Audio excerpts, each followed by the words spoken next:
crazy.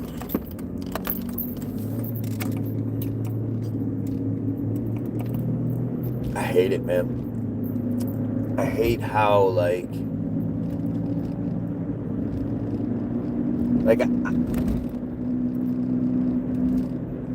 part of what makes me me, and what makes me so good at this, is the way my brain works. But at the same time, it's extremely detrimental. It's extremely,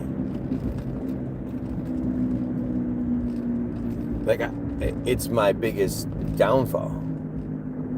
Because, where all of you will latch on to something like Tartaria, I can't help but question things. I can't help but, to me, they seem like obvious questions, so that's what I'm going to say. But, when it comes to the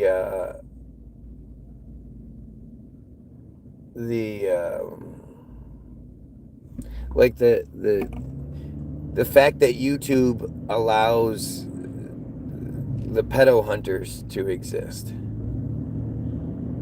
and do what they do, and you don't ask why. That's not really what YouTube does. And the owners of YouTube partake in the pedophile nonsense. That's how this works. Reconnecting. Sorry.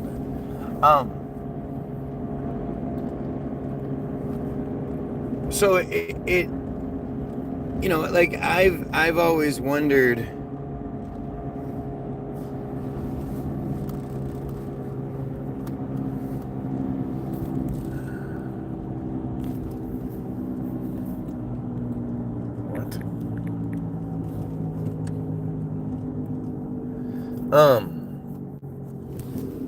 but that was my thing. Whatever happened to DAP? I don't even see DAP anymore. Dads Against Predators. Did that guy go to jail or something? But I always wondered, how are they legally able to do that?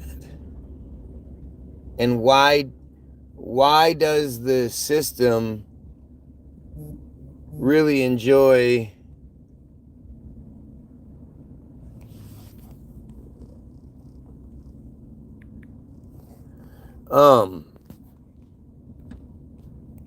shit, what was I saying? Message came through. The thing about the system is that it's a manipulation. So for something that appears to be really awesome, man, they're letting the people hunt down the predators, blah blah blah blah blah. You have to understand that's not how this shit works. And what's up, 3 people? 3 people, that means we should have a bunch of people sharing the feed, man. Copy and paste this shit on your Facebook page. You might be friends with people who have been looking for me because Facebook prevents people from being able to see me. So there's a lot of people on Facebook that might be looking for me. So share the shit, help out.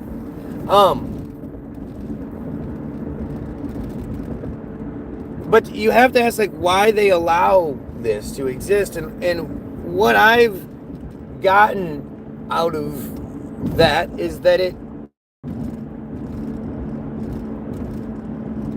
it's a way for us to attack us without realizing it, right? You're putting out the videos, making anybody that lives in that area more scared. And then those videos most of the time show you that the cops aren't going to do shit. I've thought about it many, many times. Unless you're watching the video of the person as you pass that person, you're not going to remember in time.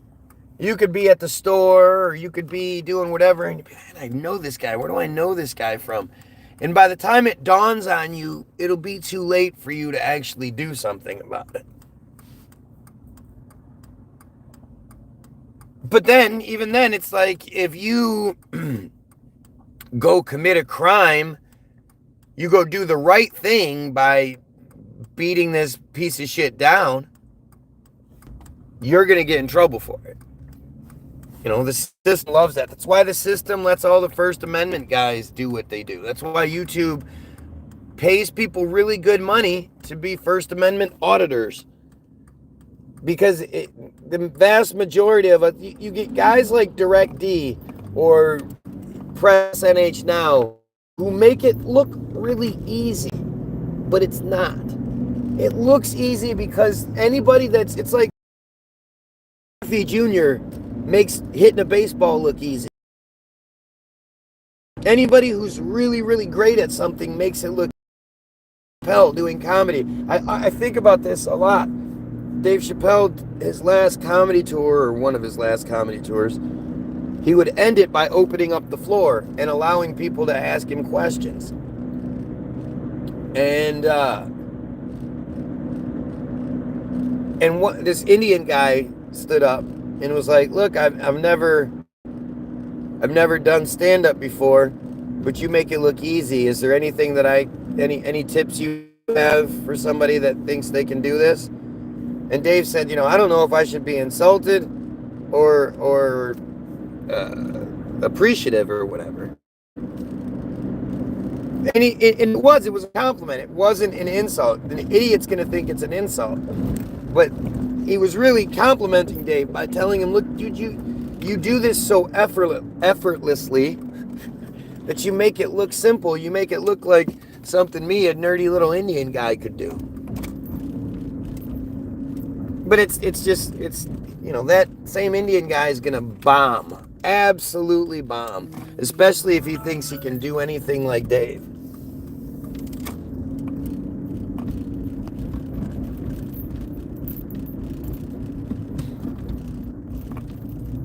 And so you see these First Amendment guys standing up to the police and empowering you, making you feel like, fuck yeah, look at how these guys showed those pigs, those dirty fucking cops. Yeah, I'm going to do the same thing, and then you get to doing it, and you don't know the rules in your state. You don't know that you're going to crumble under the pressure. You think you won't, but as soon as that pressure hits, you're going to fall the fuck apart. You start shaking. You're going to make things look worse than they are, and the cops going to have every fucking reason in the world to come after. And then, people love to talk about controlled opposition this, controlled opposition that, but nobody ever wants to think the thing they like is said controlled opposition. But that's what it is. Most of the shit that you like, that you see that has tons and tons of views on it and is allowed to exist, it's allowed to exist. People just don't accept that. If it has anything more than, tens of views, it's because it's allowed to. And that's the thing, is like, people just don't understand that. People think that, what's that guy? Bill Cooper.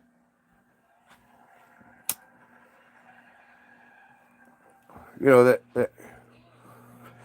he just figured it out. He just figured it all out. I was watching this thing about Antarctica today. And it's like, it's one of those situations where 100% of the information comes from the system, the source.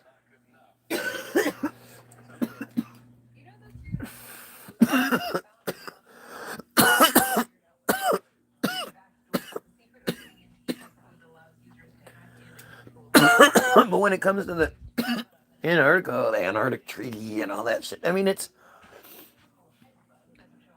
all just, it's all so obvious. That's what's so crazy about this whole thing. Is most of the stuff we're talking about is obvious. They're clearly is no God. Like, that shit's not real. It's very, very obvious there's no God. Especially not the Christian God that we're told someone like me says there's no God, I'm going to get struck down. Why is their door open? The truck door open?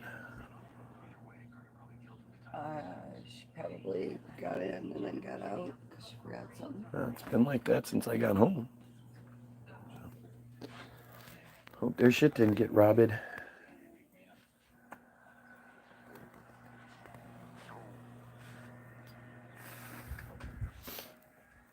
You know, I get so sick of the constitutionalists. What's in our Constitution? That's our Constitution. Motherfucker, supposedly, that shit was written in the 1700s.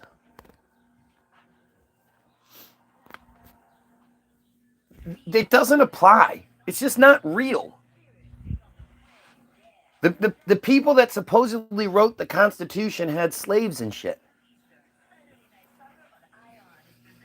And the reality is, we don't know any of those people. We don't know any of that shit. We know that we're shown these pictures and these, you know, this narrative that we're given. But like, Angela doesn't subscribe to the whole Tartaria thing. And yet I keep showing her all these videos. But that's not necessarily the case. I don't not believe it happened.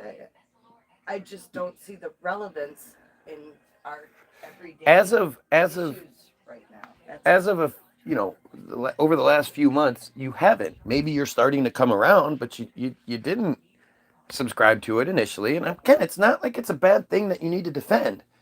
My point was, I've been showing all these videos that she can't, you know, she can't. She's the type of person that if you prove it to her, she's not going to just have faith the other way. And so when I'm showing her picture after picture after picture, and it's more of a just, you have to get people thinking about it. It's like the "do you think he's Jewish" game when we're watching TV. You know, sure, we both thought Jews were all over Hollywood and all that stuff. But it wasn't until I started playing the game with her that it was like, holy shit, they really are everywhere. Everything, every aspect of everything, they're involved. And it's not until you start like really stepping back and going, you know, I was watching this documentary on Jack Johnson the other day. And, you know, I'm distracted by it at this point. At this point, I'm watching the background way more than the subject that I'm supposed to be looking at. And I took a screenshot of it and I showed Angela the other day. And it was like, who the fuck built that? You know, the most telling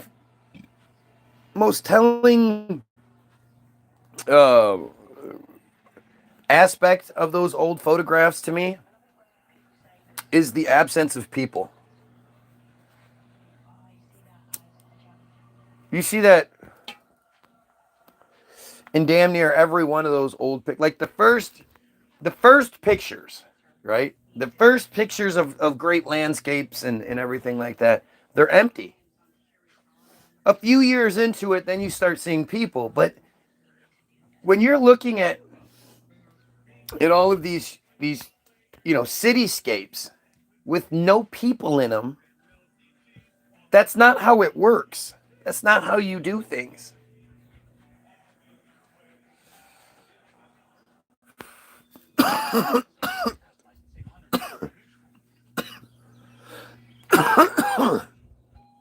I saw that black guy that sort of popped up out of nowhere talking about all this stuff. Kind of got bug eyes, you know, got a beard. Robert Headley always, or Hartley, whatever his name is, he always posts stuff from him. I saw him, I think it was at fucking an MMA video. He was an MMA journalist figure. Like, wait, what? You work for the UFC or What? Boy, strange. I know being the guy that questions religion and all that hasn't worked out for me at all.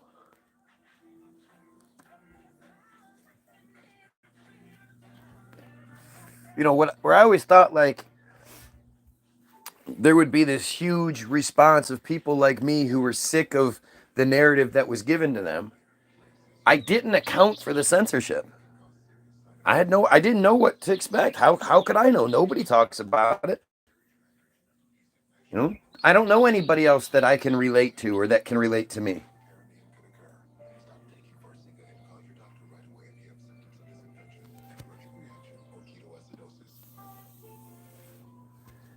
You know, it's everywhere. And like Ange said, you know, she doesn't see the relevance to today, and she's right. You know, the thing that I keep saying is you have to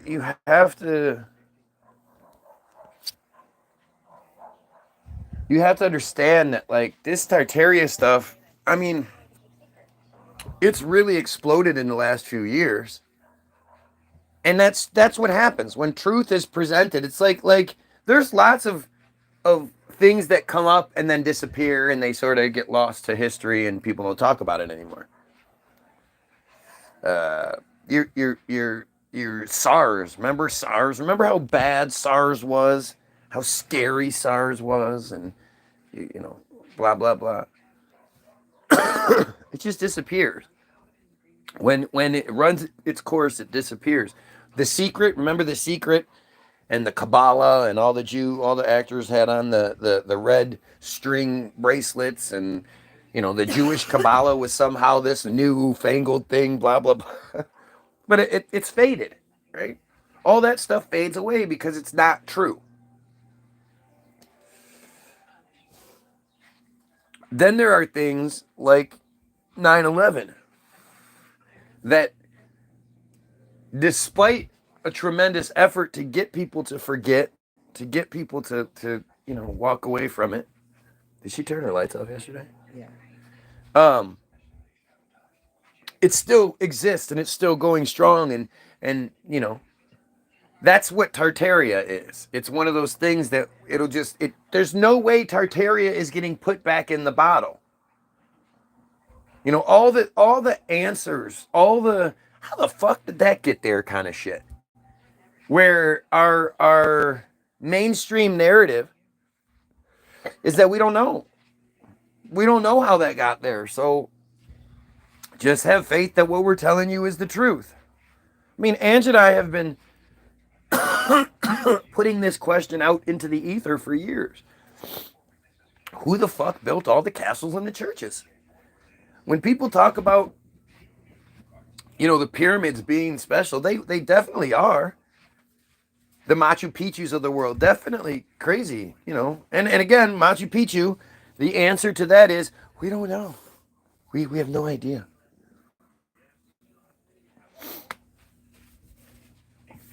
But it's like,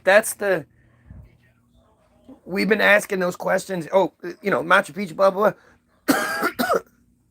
The ornate churches and buildings and castles and shit that have been standing for an incredible amount of time, as far as we know of. Who built all that? How did they do that? There's a guy called Jared Boosters on YouTube. That's his YouTube page. And his specialty is to, you know, take an individual state or an area, whatever, and find the earliest photographs. And each of his videos is like Detroit, Egypt, whatever it may, like the earliest photographs from that area. And his one about Egypt and the Suez Canal and shit, it's fascinating because you're seeing these pictures of these huge sand moving machines. I don't know, but these huge steel, metal sand moving machines along the edge of the the canal. And it's like, this is the 1840s. Who the fuck built that machine? Who built the factory that machine was built in? All the giant ships of the day. Who built all that shit? You know, it's something that's really, really obvious that we're being lied to, and that the narrative is just fucked up. Especially again when the narrative is, I don't know, we don't know how that got there. It's almost like it's a perfect setup, right? It's a perfect setup for the distraction to come in and keep those who are bothered by what they see and start asking questions. Well, here's a whole bunch of answers for you. Here you go. Aren't you sick of looking stuff up and thinking, man, man, it's so hard to find this. Man, I feel like I'm wrong and blah. Now you can look something up and you're right every time. You know, you're going to find the same dumbass, there was a contest held. The winner of the contest designed this crazy cool building. We don't know who the building company was. And the reason that building was being designed in the first place is because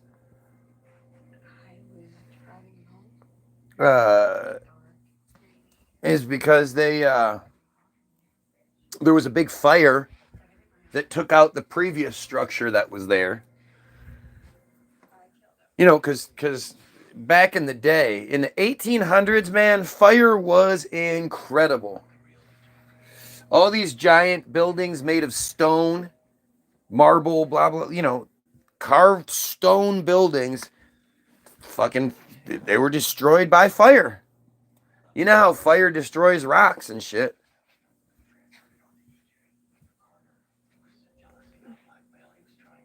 I mean, when you see those giant palaces, those giant buildings, and I'm talking the ones that are multiple stories tall and then like super wide, they encompass a huge like city block or whatever. Think about what it looks like in the bowels of that institution, that building. Right? The bottom floor, in most cases, a basement that goes way down, surrounded by all these buildings. What the fuck were they using for light back then? Candles? Candles and lamps? That's how they were. I mean, you can't, they once you put the roof on the building, or even the second floor of the building, you put the next floor up, the ceiling for the floor beneath. All of that shit in the middle is dark. It's dead dark. It's like the pyramids, right? All this stuff where you go deep inside it and there's no evidence of soot, of torches, of because you'd think there would be, especially when you're talking about deep down into the pyramid where they carved in this tunnel structure that opens into this giant room and blah blah. There would be soot on the ceiling. But there's not. And the thing is, my biggest issue is like Ann says, it's fascinating, but it doesn't, we can't even answer the questions anyway. We can't even, no matter what it is, unless we overthrow the Jews in charge of the perception of the information that we have, it doesn't matter what we're arguing about, because that's all they care about, that we're arguing over, the Tartaria situation versus the conservative normal history. We're arguing over, well, my sky daddy says this, well, my sky daddy says that. Well, there's only two genders.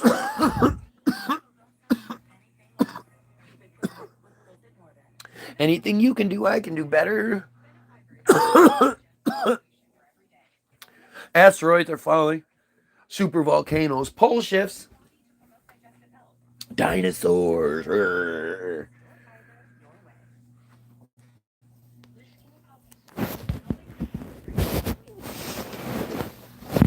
You understand why? Like, it just all fits. It all just fits. It's all a bunch of stuff to keep us from focusing on the problem. Because if we focused on the problem, we'd fix it. There's no way. If everybody didn't have, a plethora of distractions, be it sports, be it hardships, be it good things, all that stuff. If all of our needs were met and we were just supposed to live and be the best people we could be, you know, the Semitism everybody experiences would be top priority, would be the thing that everyone talks about. We'd be talking about Semitism, how fucking crazy it is, how ridiculous it is, and why are we subjugated by it.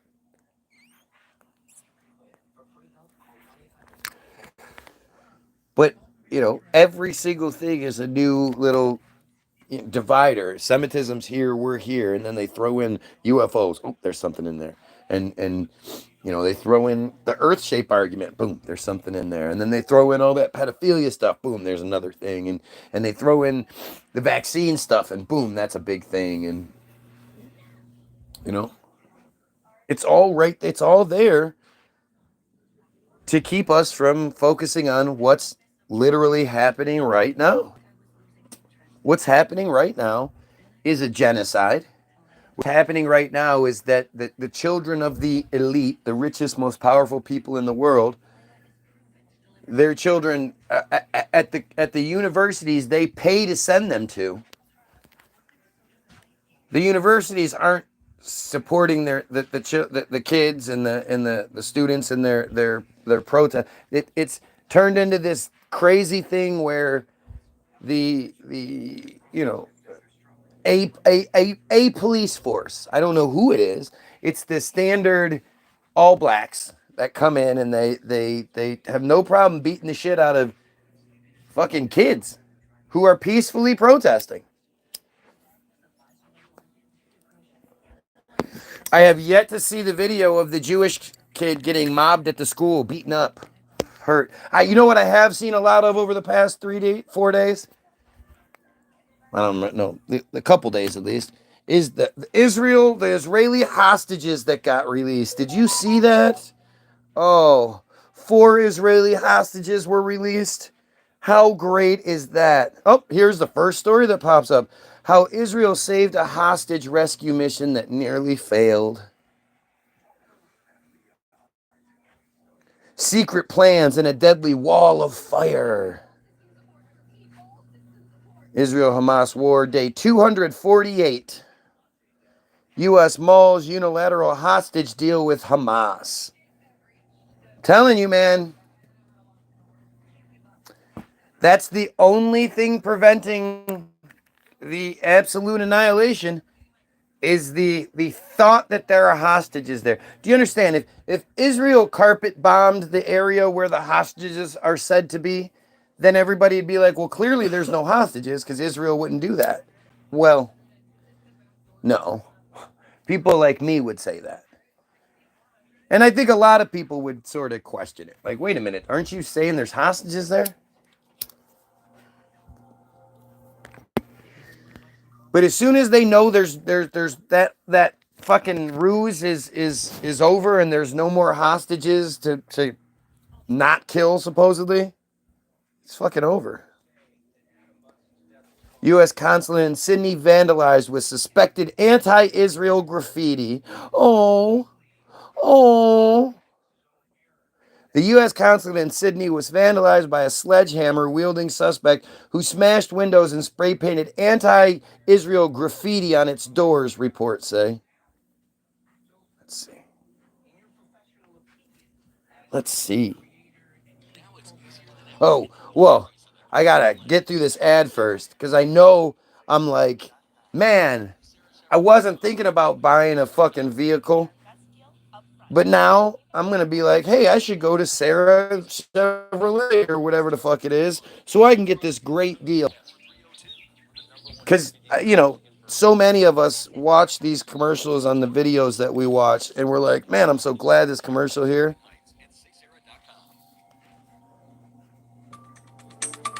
Trump verdict makes significant number of Republicans less likely to support him. Yeah, it doesn't matter. Well, I mean, again, I don't really know in that regard. Like, to me, I've seen so many more people responding positively to Trump being charged with felonies than I have negatively. It's time we put a felon in the White House.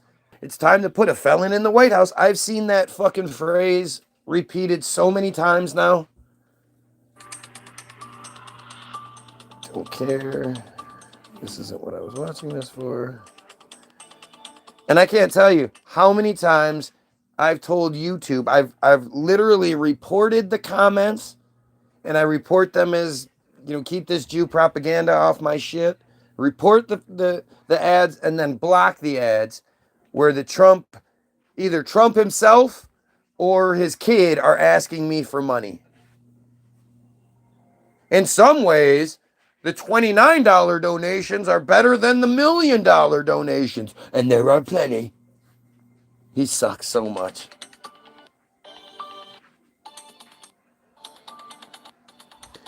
Indian serial killer, 18-acre property littered with 10,000 human remains. Wait, Indiana. Sorry. Indiana serial killer? 10,000 fucking bodies?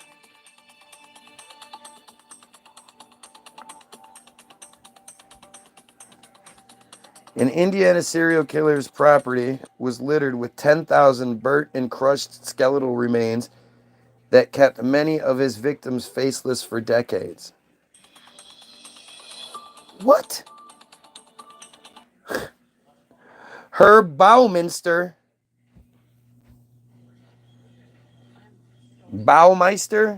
a successful businessman who was a married father with 3 children, is believed to have killed at least 25 victims from the late 80s to the early 90s. Herbert Baumeister. I know I'm not supposed to say it, but boy, it's an interesting name.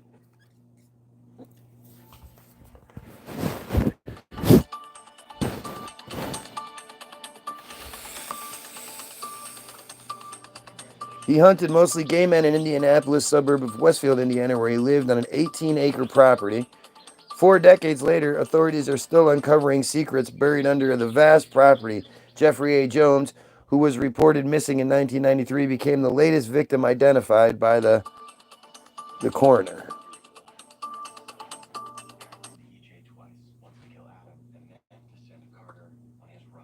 So that's not at all what I was trying to find.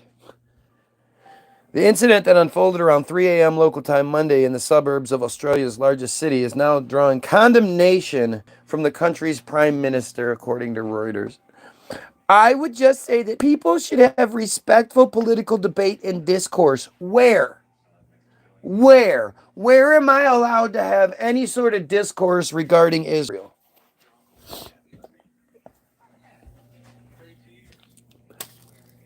Where is it anything other than fucking don't ask, don't tell kind of shit? Please, somebody explain to me that. Somebody tell me where I'm supposed to have this discourse. Prime Minister Anthony Albanese was quoted as saying, measures such as painting the U.S. consulate do nothing to advance the cause of those who have committed what is, of course, a crime to damage property. Do nothing to advance the cause of those who have committed what is, of course, a crime to damage property?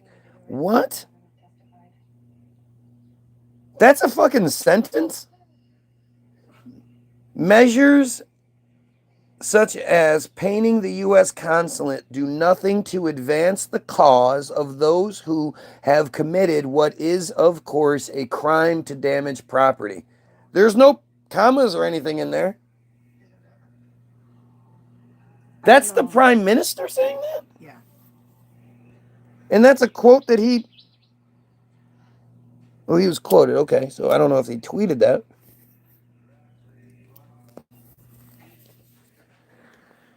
Images taken from the scene show inverted red triangles painted on the front of the building's doors, a symbol Reuters reports have been used by anti-Israel protesters. CBC News also says the symbol has been used by Hamas to identify Israeli military targets. Gosh, that's weird. It's the first time I've heard about this symbol, though. The upside down red triangle. Have you heard that? I haven't. Nothing.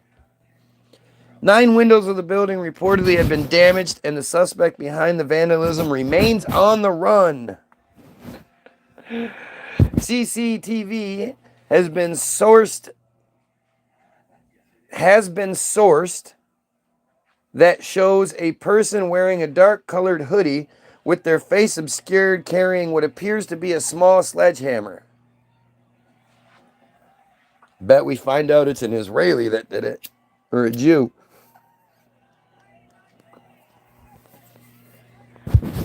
The spokesperson for the consulate also told Reuters that operations inside have been unaffected.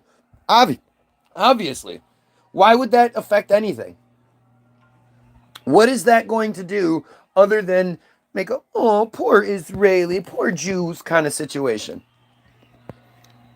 That's all that's going to do. You start talking about graffiti. Oh, he was spray painting it and hitting the windows with a sledgehammer.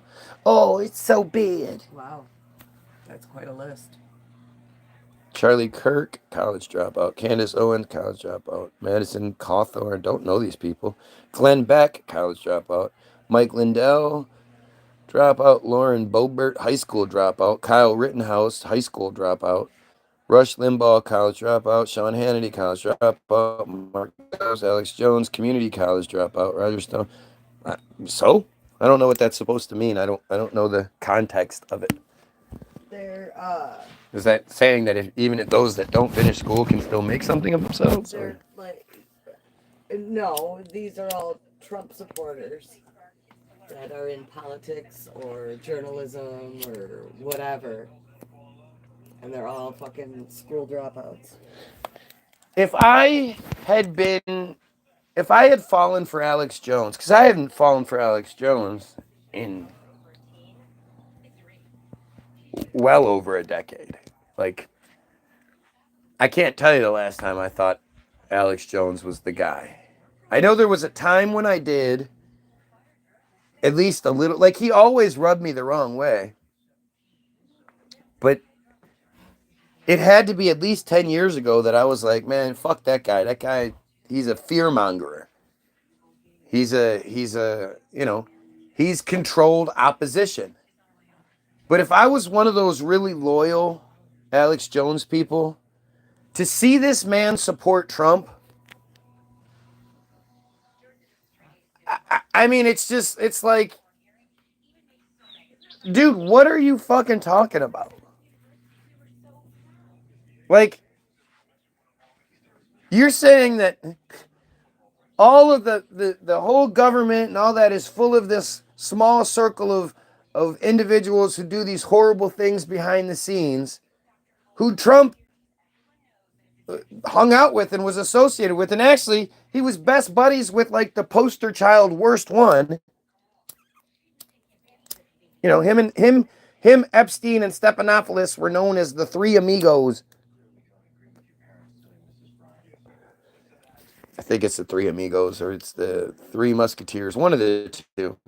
Because they would always frequent every night. Every night they'd be going out to all the New York clubs and stuff together. And, nothing bad happened. But to think that, like, how if Alex Jones is legit, why is Trump getting the pass?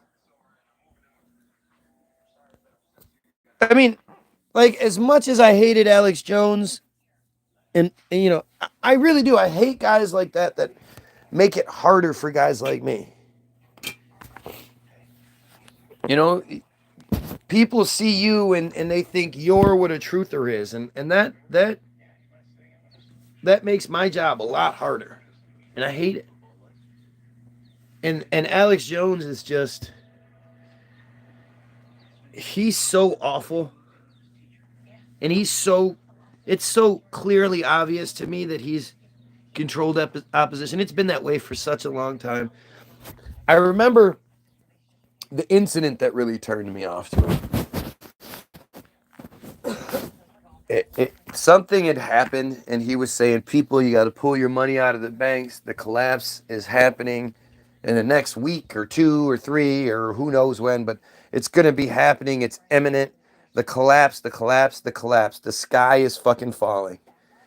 And I told my mother-in-law, and this was sort of in the beginning of my relationship with her. I was like, I know this sounds crazy, and I'm not telling you to do anything really crazy, but just word is that something bad might be happening, so you might want to pull your money out of the bank just in case something, it collapses and, whatever. And she kind of looked at me like, okay, sweetie, but like, what the fuck are you talking about? And then nothing happened. And I remember just thinking, like, it's like when it dawns on you, it's like a video plays in your head, and you suddenly remember all of these things, all these times when he said something that you didn't like, or he did something weird, and you're like, this guy's a fucking idiot. What the fuck why is he? Alex Jones is a multi-millionaire.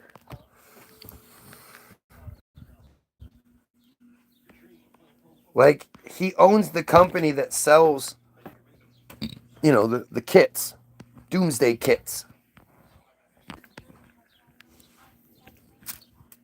Alex Jones's lawyer told the judge that Alex Jones is a character. It's just a character he plays in the entertainment world. And he's a pseudo celebrity. And I'll tell you what, the most telling Alex Jones interview I've ever seen is when he was on the Rogan show, and it was Joe, Eddie Bravo, and Alex, and they got him to smoke pot, and they got him to drink. And once everything really started kicking in, it was almost like he looked like a different person. He didn't look like himself. The facade sort of fell away, and he sort of, he just didn't look the same. And at one point he says something like,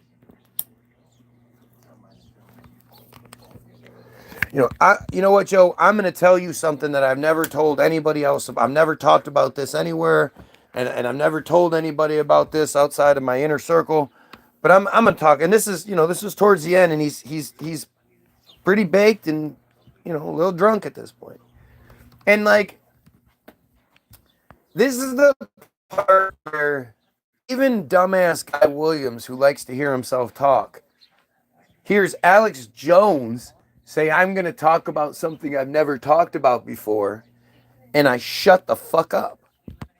Wouldn't you? Wouldn't you shut the fuck up? Somebody in that position says to you, I'm going to tell you something I've never said before, especially if you're a radio host, right? You're going to shut the fuck up. It's your job. You're the interviewer. It's your job to coax information, stories, speech out of the people that come to your show. So for Joe, the well-seasoned journalist at this point, he's well-seasoned and he is absolutely a journalist. For him to not know the shut the fuck up rule is interesting. And so Alex starts saying, there is an underground society that he's got a Sean Connery about him, that isn't talked about. It's a underground society, and like, and as he's starting to go into it, it's like it's Joe who is the gatekeeper, who's the handler, is like, oh, or Eddie, and Eddie is on it too. Oh, Alex is gonna talk about something he never talked about before. Blah blah blah blah blah. And they sort of keep interrupting him, and then Joe goes, you know what, this is getting out of hand. I'm ending the show. I'm done. And he just ends it. And then he comes back and he goes, oh, I forgot to sign off. I got to sign off and thank blah blah blah blah. Thanks for this and that, and got to thank Alex. And Alex is just sitting there like a little. He looks like a kid almost. And it's like they Alex was about to spill some shit, and Joe shut it down. I've noticed that Joe Rogan, the older he gets, the more he reminds me of an old Jewish man. And the story with Joe is that he's his mom, single mom, and I don't even think he knows who his dad is or something like that. He's got that Rogan name though. His best buddy is Brendan Schaub, who apparently Schaub isn't a Jew either. Okay. And then the other guy used to be on it all the time with him. I don't know. I don't follow Joe Rogan's show anymore. I haven't in a long time. Brian, whatever his name is, the talentless, like, there was this I don't know how many of you know Patrice, but you should. He's top 5 comedian of all time. And he used to do this radio show, the Opie and Andy show. And and he would do that whole scene, that whole New York scene where multiple of those guys have radio shows for some reason and whatnot. And you can see it in the interviews, like you can actually see it, you can watch it. But when Patrice is sitting there with these succubuses, these sponges, these talentless users who have been elevated to the position to where, oh, they're funny people. Oh, they're the funny people. You see like this completely different thing. Patrice is this brilliant philosopher to the point where the other ones look to him like he's some sort of leader. Like what Patrice says is insightful and makes you think, even when you don't want it to be that way. Like a lot of his takes on men and women and shit, especially women, they're not going to want to. Patrice is where I got the if you got in an accident and your mouth and pussy were sewn shut, how would you keep your man thing?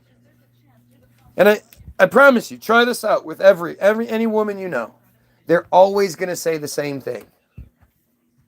I guess take it up the butt. I don't know. And Patrice did it in front of an audience. It's fucking brilliant.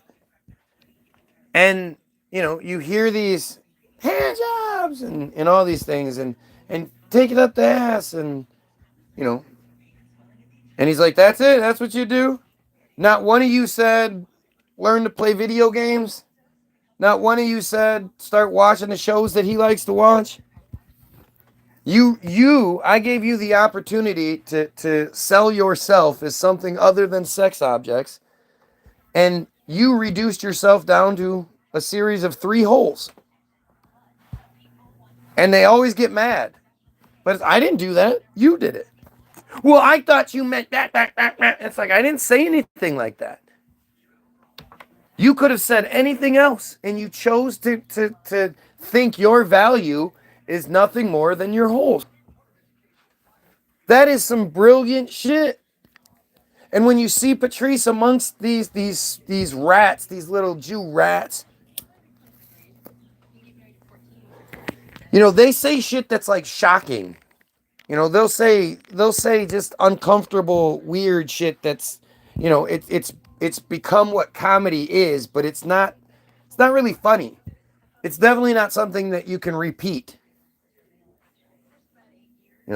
Just think about what Seinfeld. Seinfeld was, he was kind of funny, but it wasn't. He wasn't better than Patrice. He wasn't better than definitely not better than Dave or Kat or any of these. But Seinfeld, I mean, oh my God, it's a show about nothing, and this is how people are. And maybe that is. Maybe that show really does strike a chord with Jews, especially Jews in New York. But how much of the countrywide, worldwide audience is that? Well, no, because it also makes the people that live amongst them and deal with them laugh. To some degree, but not in an open sort of way. Not where they openly laugh at how fucking idiotic these people are. And of course, every single one of them's Jewish. Jerry, George, Elaine, and Kramer are all Jewish. Even Newman's Jewish. Do you understand how insane that is? To say that that's not a conspiracy, I don't know what it takes for you then. I imagine like when what was it? Blackish, the most racist fucking title ever. I can't believe that show was in the 2010s. It was called Blackish. You know why it's called Blackish? Because they're Cosby-like. They're successful black people. They have money.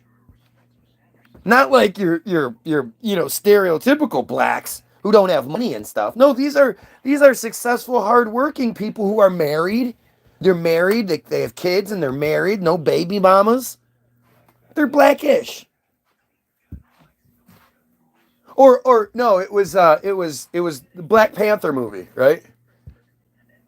When the Black Panther movie came out and they were like, this is the first time it's been an all black movie where all of the the key people are black and all the people behind the scenes are black, and we're talking about the 2010s. That's the first time a mainstream movie has been made without Jews being in control of everything. And they still were. Don't get it wrong. The whole Marvel concept is Jew. Stan Lee and all that, it's all Jews. All of it. All of the comic book creators, all your heroes, all everything, all Jews. Think about that whole concept of like a secret identity. You play this meek, feeble person in real life, but once you let your secret identity out, you're a superhero. You have superpowers. Boy, who comes up with that? It just fits. It all just fits. And again, I've been going in all these directions, but I need to stop. I do all this to keep the video fresh and to not be monotonous. But that's the reality, is I need to be more monotonous. I need to be focusing on right now. It's just, I didn't get where I am by focusing on right now. I did to some degree, but it was a combination of education, reading between the lines, and the right now. It's funny. I'd say it was 2020. Maybe it was 2021. When do you think I stopped watching the news? Oh God. Because I Right, but I was watching the news every day. I would watch it so I would get up and I'd put it on, and if you get up at 5 and put it on, then the cycle shows the midnight news or the overnight news is replayed, and then the morning news starts at 6. So I would watch that, and then at 9 when the news went off, I would watch the 700 Club. So you'd get just a little bit more information. And it was into COVID. I know the reason I stopped watching the news was because of COVID. Because it was all that you would see. You know, if they covered 10 stories, 8.5 were out of COVID. Or were about COVID. And I just, it got to this overload point where it's like I can see how if you don't have any skepticism to begin with, this overload is going to be overwhelming, and you fall for it, hook, line, and sinker. You know, my old lady neighbor who never took anything, never took the flu shots that she was recommended, none of that shit. She didn't believe in that shit, but she took her COVID and except for when she traveled. For some reason, she thought that when she traveled somewhere and came back, she'd always get a flu shot or something, because going somewhere else makes you sick, apparently. I don't know. But when I asked her, like, one day, like, you don't do all this stuff, so why did you do the COVID shot? First of all, trying to get a straight up answer was hard to do, because I don't even think she knows why she did it, or at least she's not willing to admit why she did it. Right? She did it because she got bullied and scared into it. You know, that's why she took the shot. She was bullied by the system and scared by the system into believing something that she otherwise would adamantly oppose. And you know, she's fucking 90.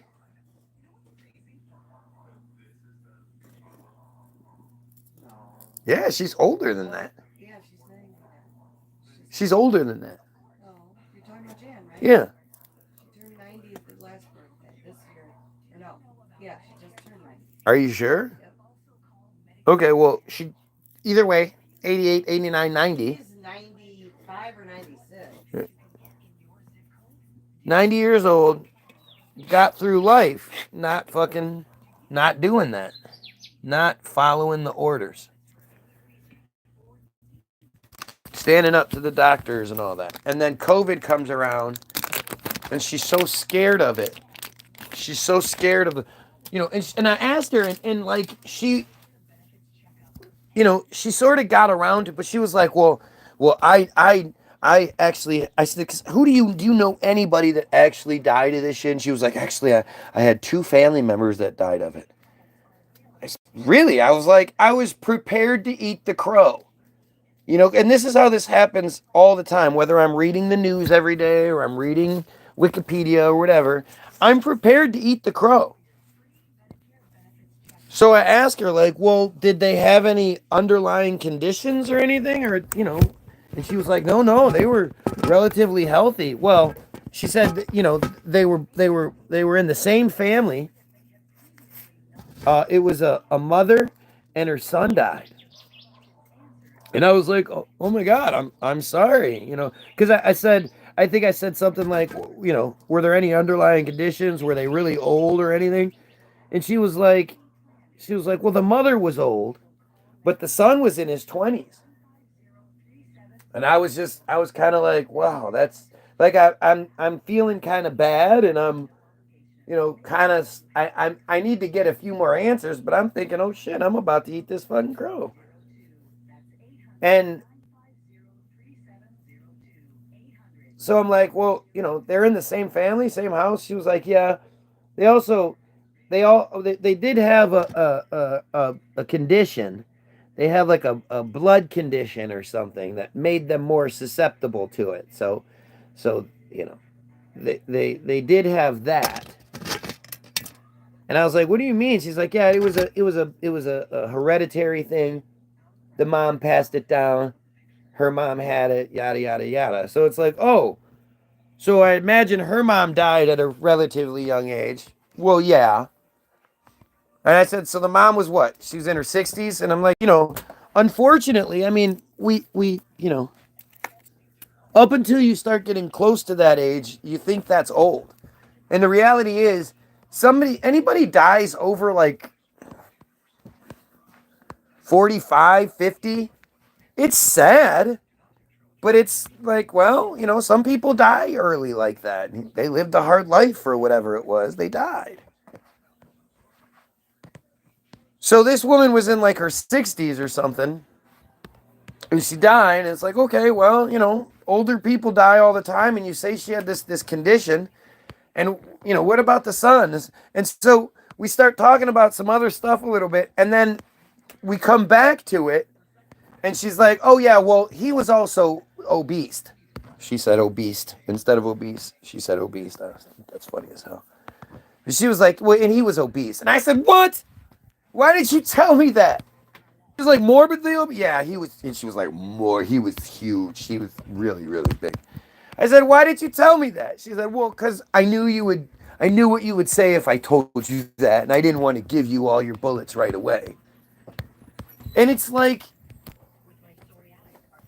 if I didn't have a good relationship with her and I wasn't the persistent sort of person I am, I would have walked away from that conversation thinking, well, I guess I do know some people that died of this shit. Well, I know somebody that knows somebody. But when it comes down to is that she knows better. That's why she kept that shit from me, because she knew that was a smoking gun. That was an obvious connection that was getting overlooked. And she, and the reason she does that, the same reason everybody that vaccinates their kids or has gotten the vaccine themselves fights, is because they don't want to be wrong. They don't want to have to admit that, well, maybe I did overreact and rushed into letting them inject me or my children with some chemicals that I have no idea what the fuck they do. And yeah, there are a shitload of sudden death cases happening all over the place. But at the same time, what COVID did a great job of doing is convincing people that, people don't just die all the time. That young people, that athletes, that whatever, don't just fucking die. People die all the fucking time. They just die. It happens so much more frequently than you realize. And it's that, piece of the puzzle that gets so overlooked.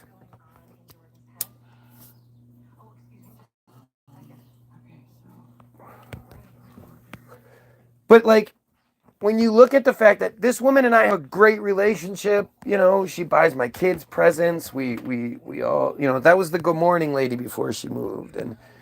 And we were close. To think that in order to maintain her own sanity, I guess, knowing she did something she shouldn't have done, she's willing to not necessarily lie, but withhold information that will make the point, withhold information to maintain the narrative. And that's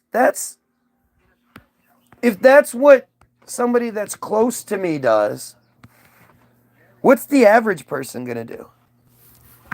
The average person who barely knows the person speaking, and they got all their shots. They got more than one shot. They believe in the Jesus or whatever. I've been asking people for years. I think this is really fucking crazy, right? Think about how many times I've asked people to tell me about their miracles. People always talk about witnessing a miracle. And I'm always like, well, fucking A, tell me, Oh, I've seen many miracles in my lifetime. Really? Give me one. Oh, well, there's been so many. I don't know. Like it's never something where the person is like you wouldn't like it. You would think if something happened that was only explained by an act of God, the God that makes the universe work, right? The God that breathes the light into babies. And I saw this one thing today about how only God could create fingerprints, such small, intricate designs, so individual for, do you honestly believe that everybody in the world that's ever existed, all the billions of people, don't have this? There's not one of the same fingerprint ever created? Come on, don't be stupid. And now I've forgotten what the fuck I was saying. Yeah. What the fuck was I saying? Oh well, it must have been good. It'll come back to me. But it's just that the whole thing, the God thing, is just so irritating. It's just so frustrating. She's God.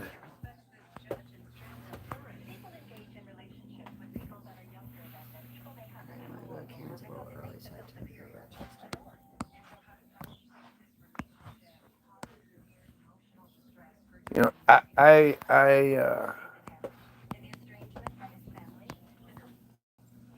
see how it's all used against us. That's what it really comes down to is seeing how it's all used against us, and then asking people to give me their miracle, right? To prove me wrong. I can see how it's used against us. Can you show me how it's actually real? Can you show me how there's societal benefit from this? Like asking people for their miracles is just it's irritating. Ask someone to again, think about, okay, so that's what I was saying. The God that makes the universe work, if there's something that has happened to you that is only can be explained by the God that makes the universe work. It was going this way. You were driving in this car going 90 miles an hour towards the wall when suddenly your car stopped and you didn't crash. And there's no other explanation for how it just stopped. It was going 90 and then it wasn't. It didn't slow down. It didn't hit anything. It just stopped.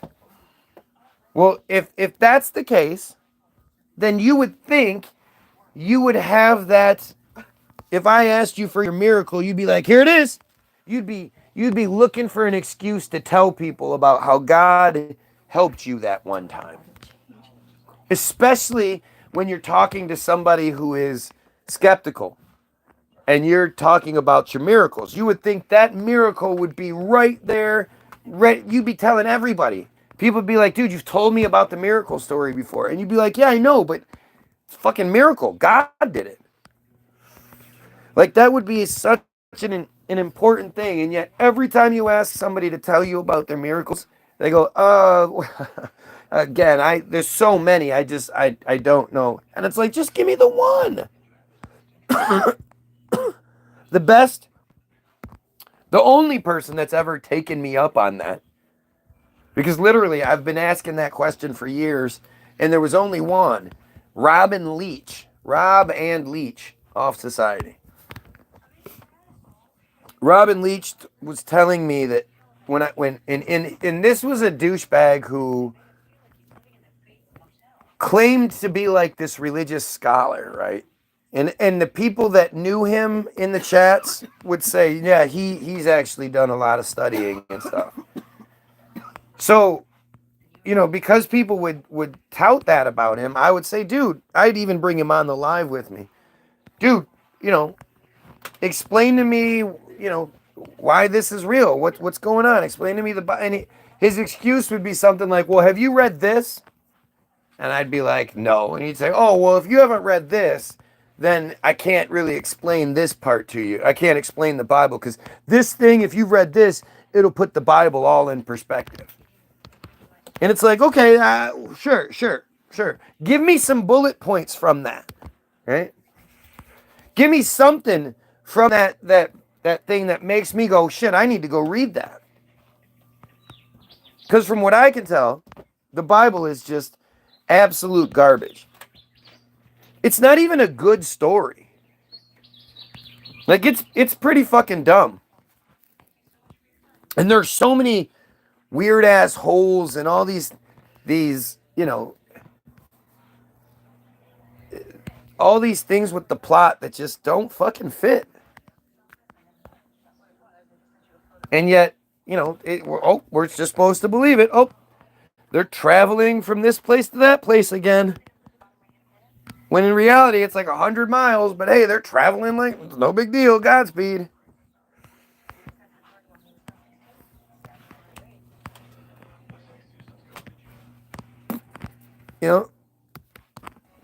But I asked him about his miracle. And he did the thing. Oh, I got so blah, blah, blah. Come on, man. Just tell me one miracle. You're saying it's a miracle. He said, okay, I got one. This one time, I was living with this girl, and I was ready to leave her, and she threatened to kill herself if I left. So God gave me the strength to stay with her and make sure that didn't happen. I was like, what? You're the religious scholar, and that's the best you could come up with? Talk about an arrogant fucking miracle, right? And you'll find that more often than not when people talk about religion, it's from a very arrogant point of view. That God and religion is the absence of ego. It's 100% ego. If you believe that the God of the universe is listening to your prayers, favoring you in any kind of way, because he knows you gave a little bit. You and Bill are up for the same job. But you gave $2,800 and Bill only gave $2,700, so you're going to get the job. Some bullshit like that. But if you believe the God of the universe is answering your prayers, by the way, if you believe that, I forgot what I was saying again. If you believe the God of the universe is answering your prayers, please pray that only thing you should pray for is that the clergy stops raping children. It seems like it's too much of a task to put it on God to stop it altogether. But if we can just get the church to stop doing it, that's a huge step forward. And that's how fucking crazy all this is. People just don't, the belief in God and all that, it's such an obvious ploy. If the Goyim didn't think that all they had to do was listen to the Jews in charge while they were alive, and when they died, they'd go to heaven and live fucking heaven, woohoo, it's a party.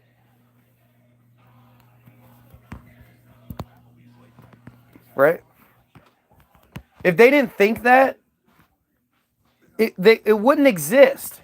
If it wasn't like we wouldn't be okay with these lives. We wouldn't be okay with doing nothing in our life, thinking, oh, well, at least when I die, I'm a good person. I followed the rules set forth by these Jews because, those are God's chosen people. And they happen to be in control of every aspect of my life. I followed the rules, so I get to go to heaven now. You'll never go to heaven. If you believe in that whole bullshit, you're not going. I can tell you, you're not going. Repenting and all that shit, that doesn't necessarily mean you're going to be going to heaven. The whole thing about repenting, it says something like that you will that you will walk in the way of Christ or something like that for all of eternity or something. It basically says that you'll be alive for all of eternity.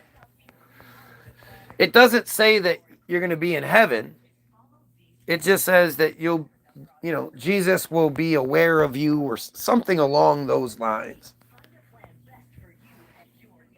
But that's, I've said this before, I can't help but think, like, if there's a loophole, then why are there rules? If there's no classes and stuff, like if everybody's on an even level in heaven, then why are there rules? Because all you have to do is repent anyway and you go to heaven. So, and if you're somebody that followed the rules, well, then you lived a boring life for nothing. All you had to do is repent. Because the biggest one, it's the funniest one to me, is that every single one of you had sex before you were married. I guarantee every single one of you jerked off, masturbated at some point. Even in your sleep. Yeah. You could have woken up. You didn't. You indulged in the fantasy, whatever the dream was. That was God testing you. You failed. You go to hell. And you get to burn. See, me personally, I don't want to believe in something that would send people to burn in hell for all of eternity. Like, maybe if you violate children, fine. You violate people, fine. Yeah, you just have to die. Right. Well, the burning and getting tortured, getting butt raped, getting whatever for all of eternity, ass to mouth and shit over and over again for all of eternity. That'd be a good punishment for pedophiles. But to think that, like, again, I had sex before I was married. I jerked off. I had sex for reasons other than procreation. For me to go to hell for all of eternity for that, for me indulging in my human, my humanness, my animal side, my whatever it is, never mind wearing two different kinds of cloth. Never mind planting two different kinds of crops in rows and shit. Never mind that. Kill those disobedient children.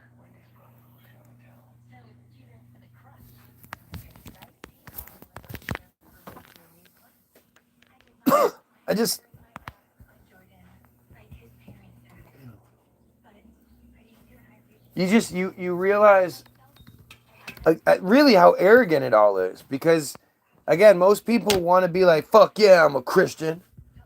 Because that means they're going to heaven when they die. And that excuses their bad behaviors if they wanted to. The devil did it. But they don't want to actually follow the rules to be a part of the club. You really can't. Because, again, I don't think any of you are willing to kill your disobedient children.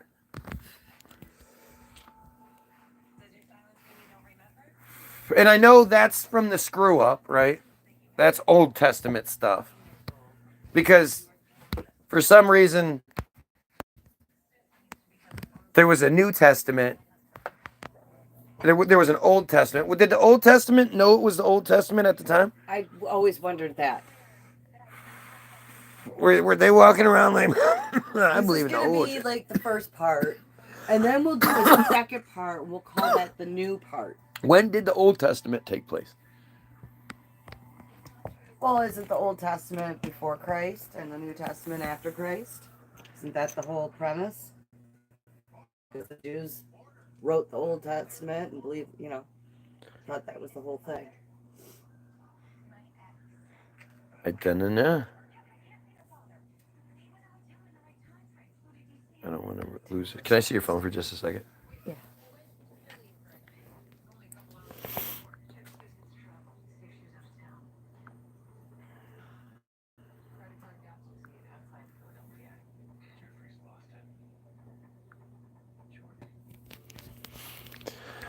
When does the Old Testament take place? The Old Testament is estimated to cover a period of over 1,500 years, from around 2000 BC to 400 BC.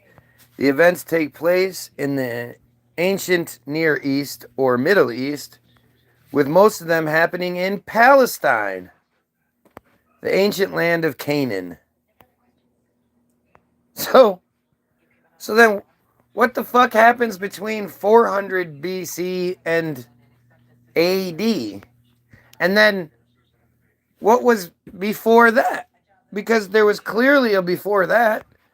Bricks dating back to 7,500 years ago, apparently, or 7,500 BC, apparently. Like, this is what always happens when I start looking into things. This is why the distraction works so well. Because it's this never-ending, hey, this is fucked up, hey, this is fucked up, hey, this is fucked up, hey, this, and you just keep going. And it's just more and more of, oh, you think you're right? Well, here you kind of are. Oh, here you are. Here it is. Here's more questions to ask. And it just keeps you from looking at it. It keeps you from looking at what's happening right now. Because I'm not reading the news like I should be. Let's see.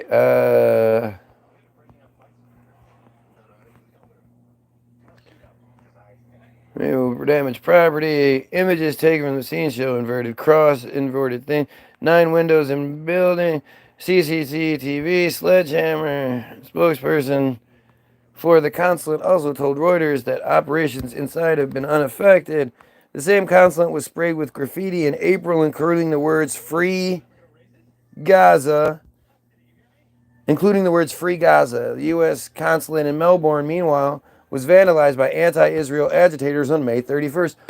But see, this is the point, is why is this happening so frequently?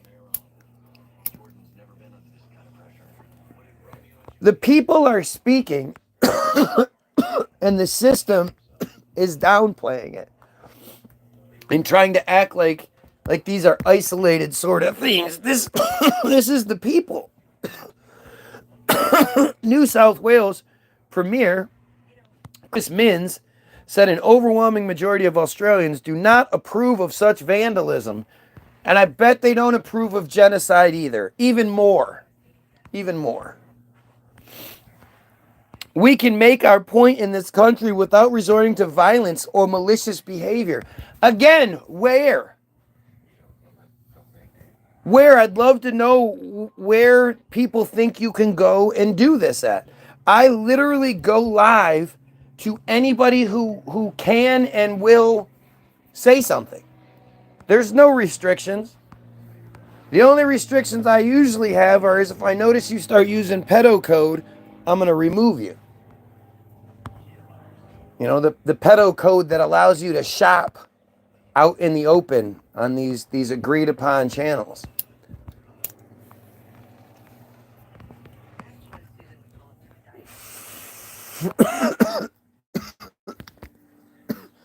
You know, the funniest thing about that, if there's a funny, but is that when I was breaking the code, the trolls would laugh. Oh, you're fucking stupid. There's no code. Blah, blah, blah, blah, blah. And as, you know, me breaking the code started spreading and people started realizing that, you know, that these Bowmans were using new code words, couch being one of them, being the main sort of entry point into the conversation, it stopped. It stopped rather abruptly. If I'm wrong, then why did it stop? The joke just got unfunny at the same moment where it was getting exposed for what it really is? Is that how that works? The joke that wasn't funny to begin with somehow became unfunny to you guys too?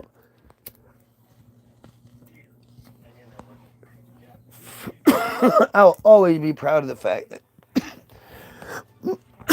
my efforts did something. All right, so I can't imagine. Maybe the Wall Street Journal will let me read this. Yo, it will. Of course. It's not something that makes Israel look bad, so of course I can read it. How Israel saved a hostage rescue mission that nearly failed. Oh, nope, I will have to. But it'll let me read enough of it to make it sound. Watch. The two Israeli commando teams had just pulled off a historic rescue mission. And historic. This is the fucking Wall Street Journal. And they say a historic. How fucking stupid is that?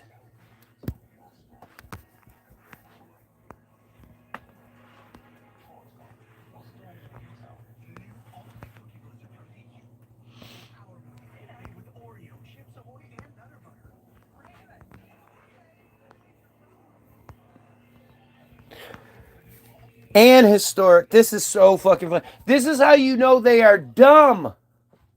They are fucking dumb. Freeing 4 hostages from homes where they were held captive in central Gaza. Now came the hardest part, getting out of Gaza alive. A shootout that started Saturday in one of the homes expanded into a full-on gun battle on the packed streets of Nuseirat between the commandos and responding Israeli forces and militants. The commandos, the commando teams, and the responding militants. The Israeli military said, with teams cover blown, the Israeli Air Force began striking dozens of militant targets in a bid to divert Hamas's attention. Get the fuck out of here. How come there's never any footage of this Hamas kicking ass like they keep claiming?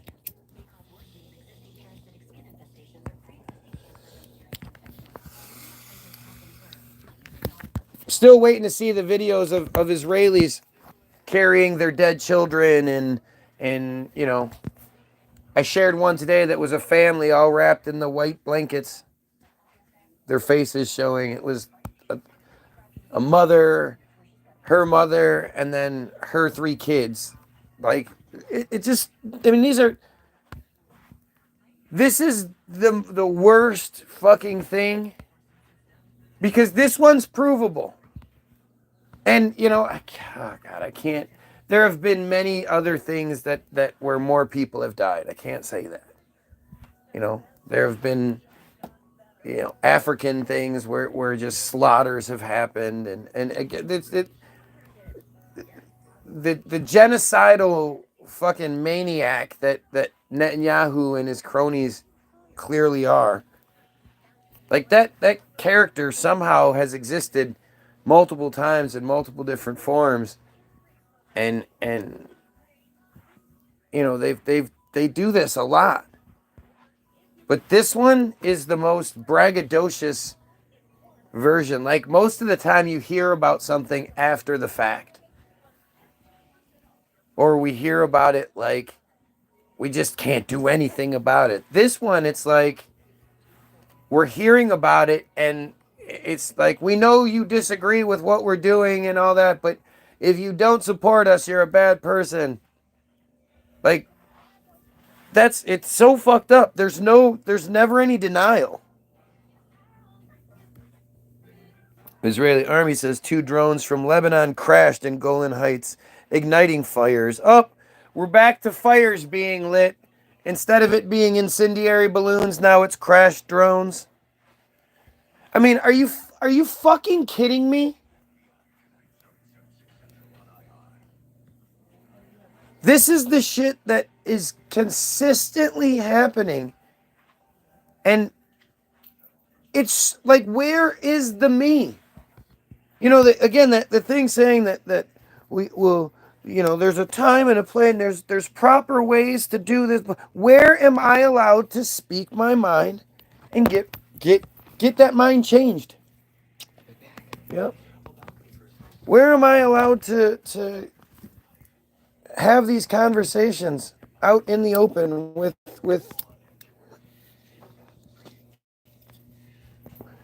people who actually respond? Like, apparently I have 4 people on here. Not one of them has anything to say. Seems like it's probably the Israeli trolls, like it always is. But, and see, the thing is, that's why they're so quiet on my feed. It just dawned on me.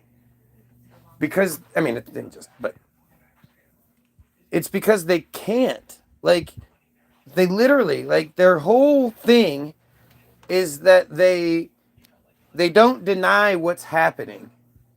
It's that they deny your right to say it. You're not supposed to say these things. You're a bad person if you say these things. It's illegal to say these things, whatever. And they already know that not only do I not care about it, it doesn't work. It's like, are you kidding me? Tell me I'm not allowed to say something. Get the fuck out of here. So if the only thing that they really have is that I'm not allowed to say it, and that shit doesn't work on me, or even the biblical stuff, well, the Bible, Jesus, and the Bible, come on now. They don't have anything. What could they possibly say?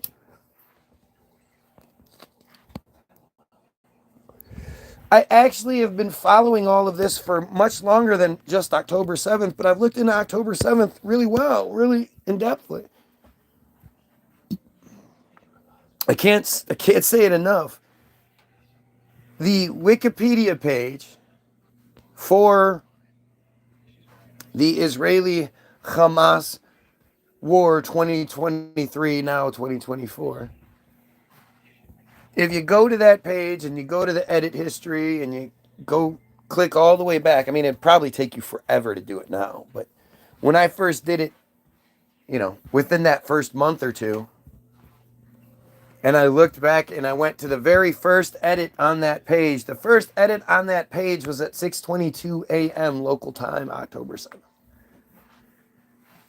The supposed attack went down at 6:30 a.m. local time. 8 minutes before the thing actually happened, the first edits saying that the thing was happening. I don't know when the page was actually created.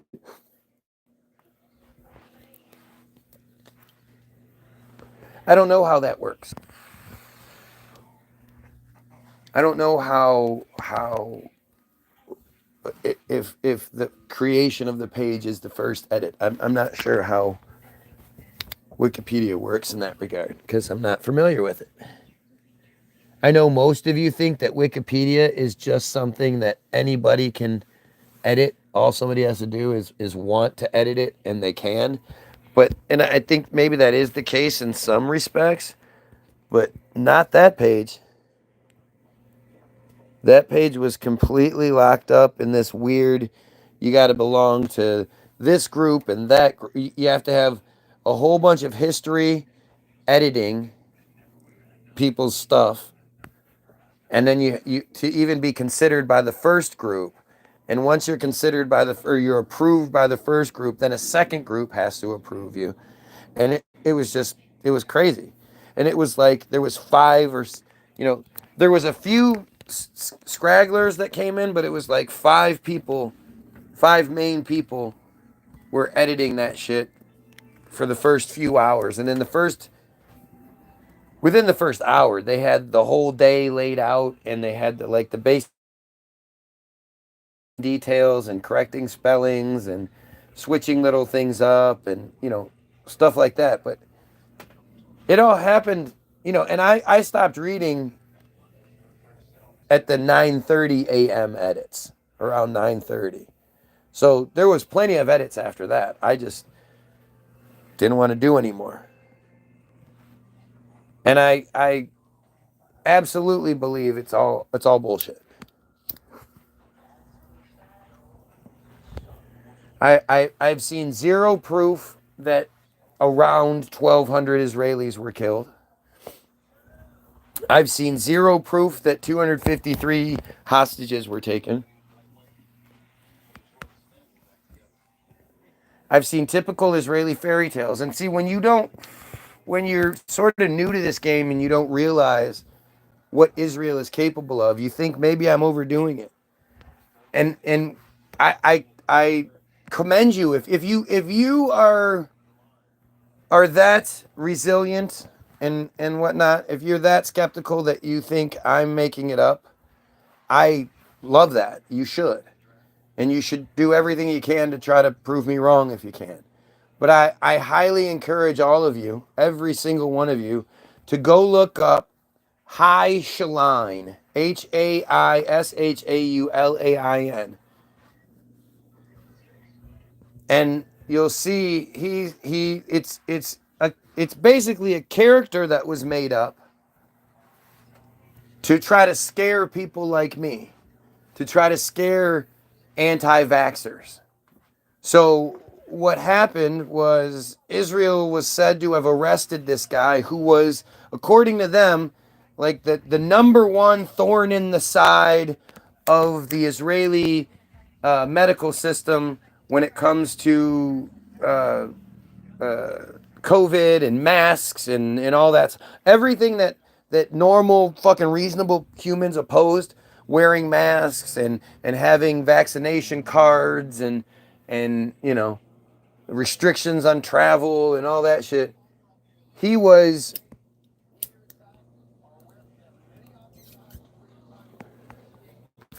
I don't think I need to say supposedly over and over again, but I will. He's supposedly Israel's number one guy. A Jewish guy, obviously. But he was supposedly the biggest headache for the Israeli system was this guy. And so they apparently he was at a no mask rally, so he's surrounded by a bunch of other people not wearing masks and chanting stuff. So a whole bunch of COVID particles had to be flying all around in that scenario with all these maskless people yelling and perspiring, and it was supposedly a protest. He was swooped up, taken to jail. You know, the sterile jail that's cold and metal and not COVID friendly. He was taken there, and he was and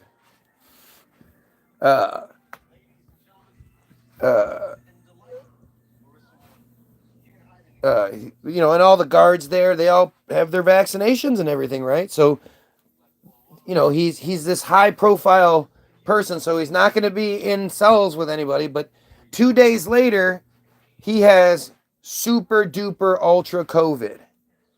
And I say that because 7 days later, on the following Saturday, supposedly, this is covered by the news. Again, crazy that it'd be covered by the news, but he releases a statement saying he believes he was poisoned by the police, and that he thinks he'll be able to get through this with a lot of prayers and some good luck, but if he doesn't, it's because they killed him. And it starts with he's too sick and affected to talk or respond to messages. So, it's just this statement he's going to be able to do. He can barely breathe. He's all fucked up. But he believes that within 2 to 3 weeks, with the right treatment and with a lot of prayer, he'll get through it. And the next day he dies. And the next day, the news is interviewing his brother, who is getting ready to go to his brother's funeral, because apparently the very next day, anytime anybody dies in Israel, when they're involved in these kinds of situations, even here too, Anytime Jews die, they have to be buried within 72 hours, and it's usually like within 24 hours somehow.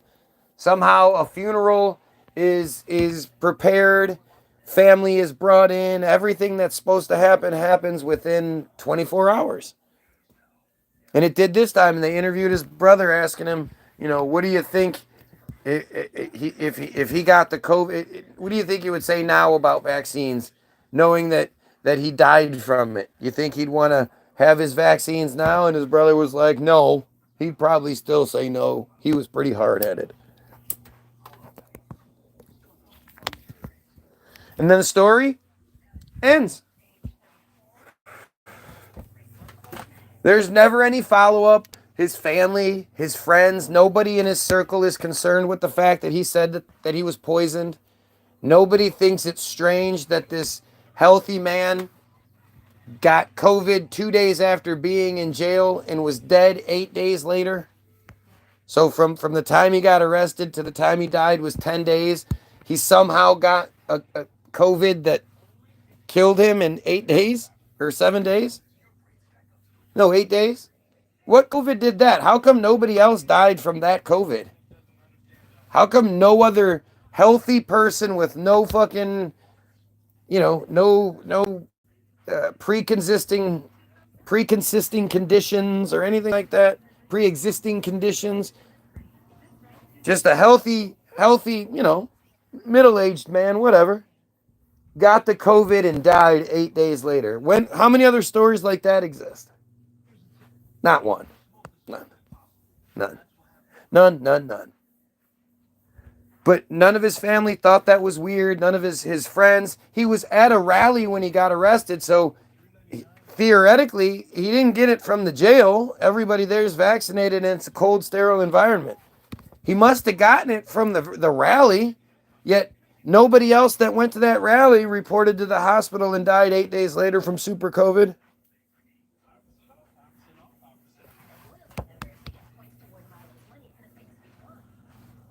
And the thing is, this number one thorn in the side of the Israelis, of the government and the media, blah, blah, blah, the number one guy,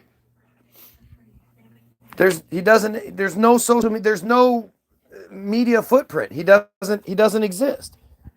There's not videos of him at rallies. There's not videos of him giving speeches. There's no Facebook page. There's no Instagram page. There was nothing. He didn't exist prior to the story. Meaning, they totally made the story up to scare you. To make you think that they'll arrest you for not, for speaking out. And when they do, you'll get super COVID and die.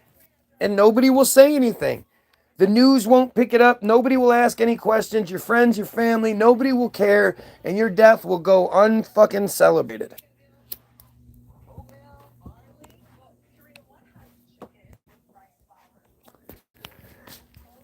Do you know what my social media footprint would be?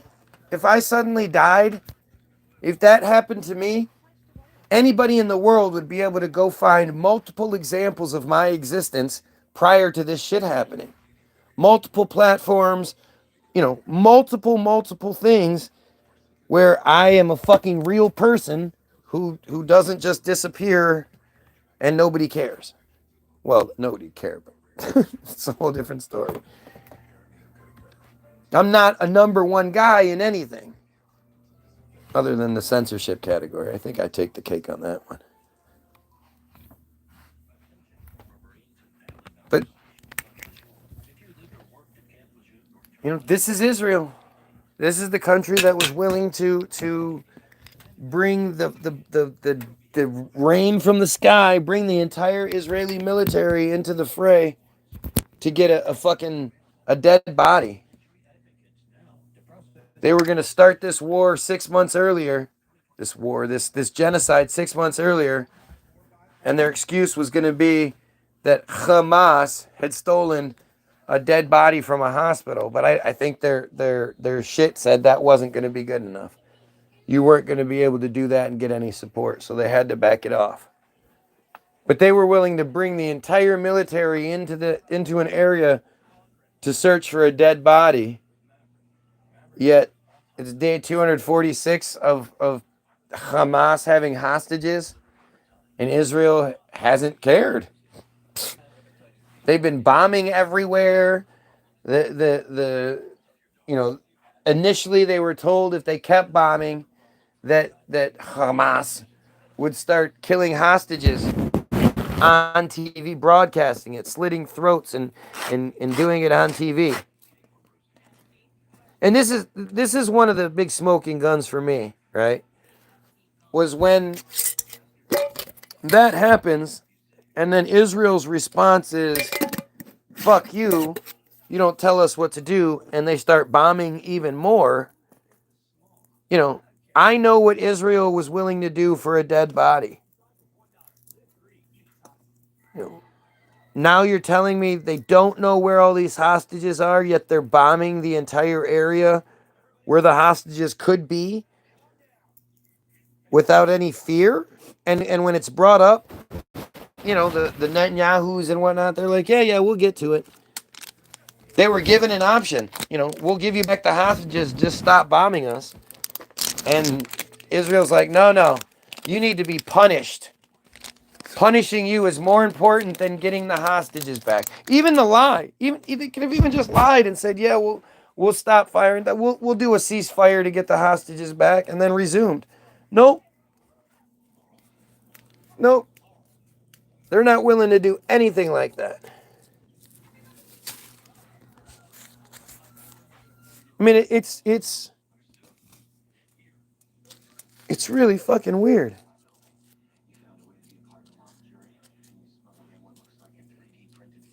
It's really weird, man. You know, this whole thing, it's like, it's not a...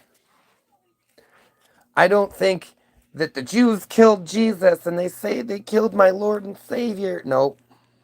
I think that's some more dumb bullshit that they created. That's not what it is. I have objectively been searching for truth for decades.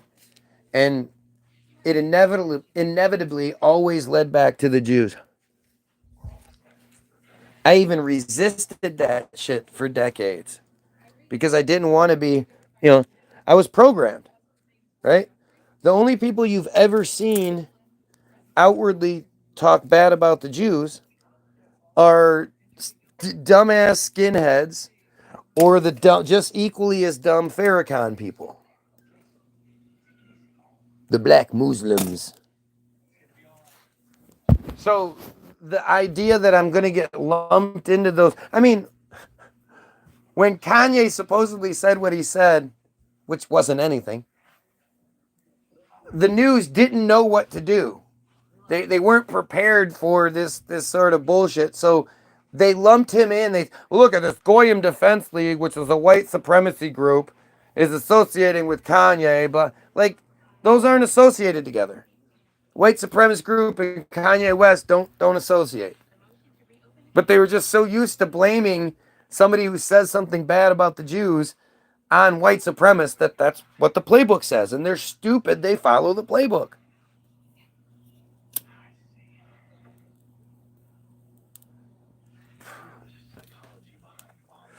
You know, it's all right there, man.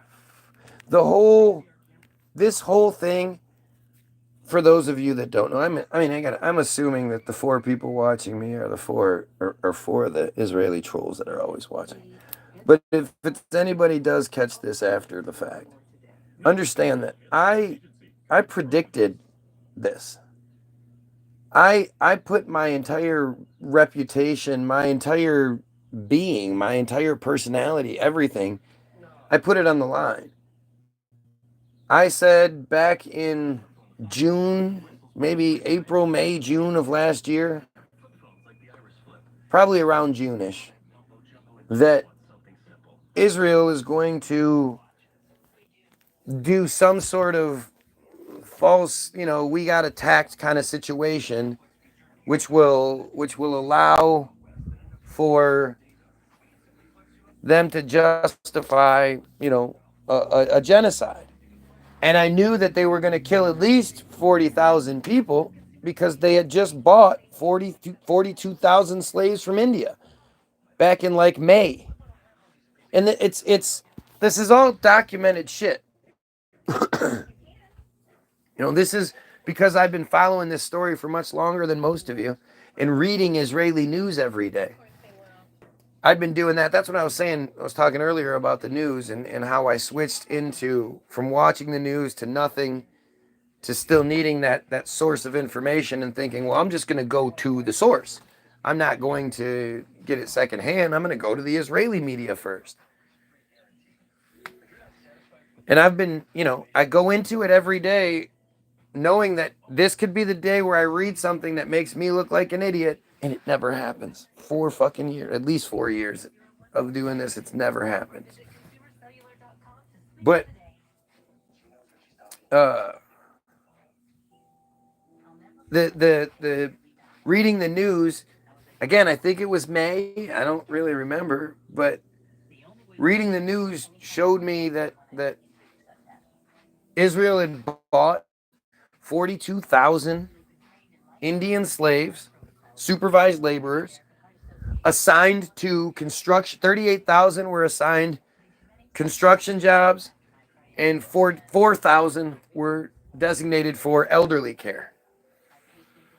They're slaves. They're not allowed to do anything else. They're being brought over. They were purchased from India, from the Indian higher-ups. They were trained at a facility, and they're being brought over to do the jobs that are typically done by Palestinians. And the way that the Jews and the Israelis, the Jews, they treat the Palestinians who look just like them, imagine how they're going to treat the Indians who don't look like them and who are slaves, been brought there to be slaves. I don't envy those people even a little bit. I would imagine they're going to be treated worse than the Palestinians. But I told you then that this is going to happen. And if this doesn't happen, I said by December, February at the very latest, but by December of 2023, I will stop doing this altogether. I'll quit. And the only thing I got wrong was it was earlier than I thought. I thought they would wait a little bit longer than, a week after the visa waiver program was officially signed, which again turned Israel into a place where theoretically we can travel back and forth without passports and stuff, but that's not true. But they can come here and without passports, and they can travel, and they're basically U.S. citizens. It basically makes them U.S. citizens, and they can just come and go as they please. And I knew that they were going to, once they enacted that, once they were pushing that through, and I saw it building up. They were talking about it for weeks prior to, about how Israel hadn't met the requirements to be in the program, and that they weren't planning on meeting the requirements. And then the date came, and they were told, that they had until the day after Passover to meet those requirements to be able to stay in the program. Suddenly this extra olive branch is given out.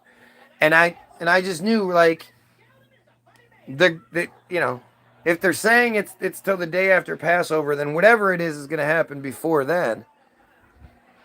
But I thought that they would at least give it some time for them to have a bunch of Jews come over here to escape whatever danger they may happen to be in. If something, whatever the attack was going to be, I figured they'd want to get as many out as possible. I underestimated the Iron Dome and just how obvious, like, there's no Israeli casualties. They're not reporting Israeli casualties. There's no videos of Israeli anything being because not only do they have the Iron Dome, But Hamas doesn't have the firepower. They never did. All of the missiles that are ever shot into Israel are shot by Israel. It's really obvious. You're telling me that Hamas is launching missiles from what? What missile launcher do they have? Is it on the back of a truck? Is it, you know, a standalone thing that has, you know, the things that I've seen launch missiles? Is it something like that? And you would think if you launch a bunch of missiles from one place, that's pretty much saying where you are. And with the Israel jets constantly flying around bombing things, as soon as the missiles are launched, they're going to drop the bomb. Or at least from my completely civilian bonehead military strategist mindset, who's played video games, wait for the enemy to identify themselves and then bomb them. Seems like that would be a pretty easy thing. And that one video that showed the reporter falling down and blah blah blah. She said, "Look out in the back, off in the sky. You can see where Israel struck some targets." And then it got quiet for a second. And she was like, "Oh wait, no, that's where the missiles were launched from. The plumes of gray smoke that were going up weren't destruction clouds. They were, I guess, the evidence clouds that rocket launchers leave when they fire rockets." I mean, you know how inefficient that would be? If your rocket launchers launched rockets and then for 5, 10, 20, half hour afterwards, there was this huge plume of smoke that came from that area identifying you. No, that's fucking stupid. And Hamas isn't a thing, but those people have been bombed and blockaded and all that for decades. Where are they getting all of these materials from? They literally can barely get food and medicine and supplies to rebuild, but they're somehow getting weapons in there. They're somehow paying for weapons. How are they paying for them? Do you know that Palestinians who weren't allowed to live inside the Israeli walls, they had to go through a wall that would make the Mr. Gorbachev tear down this wall. The Berlin Wall looked like nothing. Looked like a little hop skibbity jump fence. The Israeli wall is disgusting and nobody talks about it. That World War Z movie with Brad Pitt, where the zombie apocalypse happens and the only place that's safe in the world is Israel because there's a huge wall around it. That's that movie's premise. It's fucking crazy that all of us are zombies except for the people inside Israel is what it's saying. Like, do you understand the psychological shit going on there? That is fucking insane. But the Israeli wall is huge and disgusting. And the Palestinians who do the construction and the elderly care jobs, or who did, would have to go through these security checkpoints and go inside and outside through the wall every day. And it was a violation every day. They would have to go through a humiliating violation, getting searched and whatever else would happen, being degraded, all this shit. But the permit that allowed them to go through worked out to be about half of the money that they made working inside. Because, you know, Israel's excuse was, oh, they're not slaves, we pay them. Right. They pay them next to nothing. And then they take half of that money every month to renew the permit. The permit was like 800 fucking whatever shekels or whatever the fuck it was. And they only made like 1,500, 1,600 shekels a month. But they had to redo their shit every month and pay this shit. I mean, it's just the shit that's literally just happening right now is so much worse and more fascinating and in depth and all these things than any Tartaria stuff or anything else out there. Oh, any space travel, anything, any crazy story, anything like that. This is worse. This is more intricate. This is more interesting. Let's see. Oh, I don't want to read this. This is fucking dumb. Oh, the red triangles. This story is all over the place. Australian Prime Minister Albanese urged activists on both sides of the Israel-Palestinian debate to turn the heat down. Turn the heat down. So the Australian Prime Minister has been silent about everything. Haven't read anything. Maybe he hasn't, but this is the first worldwide story I've heard. Just like the fucking church, just like the Pope. Silent about everything Israel does and everything Israel's done for the last 75 fucking years. But the protest against Israel where they spray that's the thing that's going to make the news. That's the thing that the prime minister is going to be talking about. Oh man, the fucking how dare they spray paint their dismay at the genocide taking place that we give $1.2 billion a year to that country. Who gives a fuck? Australia gives $1.2 billion. At least they did. It's probably more now, but last time I checked, it was $1.2 billion a year to Israel. Surveillance videos showed a person smash windows, inverted red triangle, seen to some as a symbol of Palestinian resistance, but by others as supporting the militant group Hamas. Why? Albanese urged people to have a respectful political debate and discourse. Again, where? That was, I mean, this is the Harrods. I don't know how I'm on the Harrods, but Adi Hashmani wrote that one. Noah Spengel. Jack Coolry. Another Adi Hilanini. I mean, it's all fucking Linda Dayan. It's all Jews. All Jews. I'm sure an all Jewish newspaper is going to give a completely unbiased account of what's going on. Blinken to visit Egypt, Israel to push Gaza deal, report U.S. may seek private accord. Oh, really? The Times of Israel. Let's get the Times of Israel. U.S. Secretary of State Anthony Blinken returned to the Middle East on Monday at a critical time as Washington seeks to increase pressure on Hamas and Israel to reach a ceasefire in Gaza and ensure that war does not expand to Lebanon. Dun, dun, dun! Remember how this is what I've been telling you the whole time? The whole fucking time? It's not about free Palestine. It's about end Israel, because Palestine is just right now. As soon as they're done killing all the Palestinians, they're going to move to the Lebanese or the Syrians or the Yemenis. That was literally what I said many times. In that order, Lebanese were next. Everybody loves to negate the fact that Israel blew up Beirut all those years ago with that big old fertilizer bomb that went off. And then the government all resigned because they said the secret government above them made everything too difficult to do. Understand that fucking happened. This is no conspiracy theory. Israel blew up Beirut. Then, as they were trying to recoup and bounce back from this horrendous fucking thing, the video's all over the fucking web. You can still see it. They say it was just an accidental fucking fertilizer bomb, but it wasn't. The fucking this old rickety factory was just housing all of this ammonium nitrate for some reason. And I think the ship that was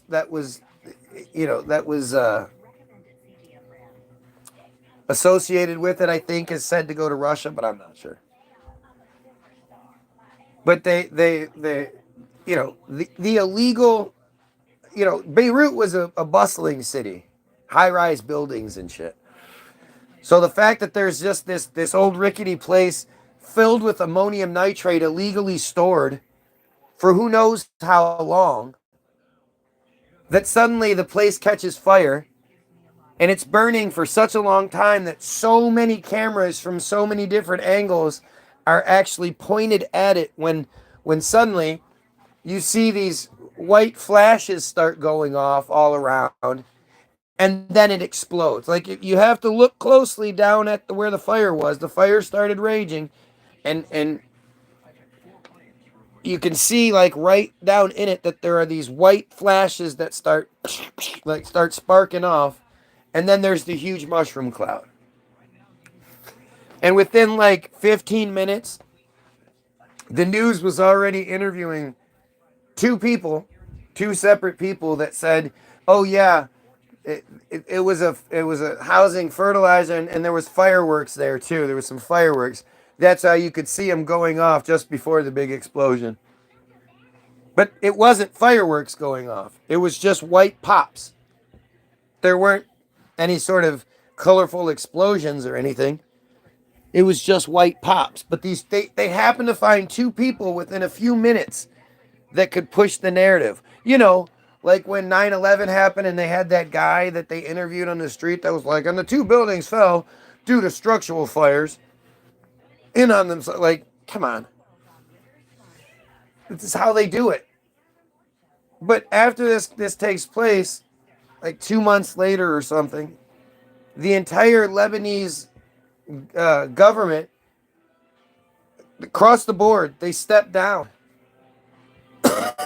And the chair, whatever the head person, was interviewed, and he said that the reason they all stepped down is because the secret government above them, wouldn't say Israel, but the secret government above them made everything too difficult. They couldn't get any work done. They couldn't make anything happen, so they all just quit.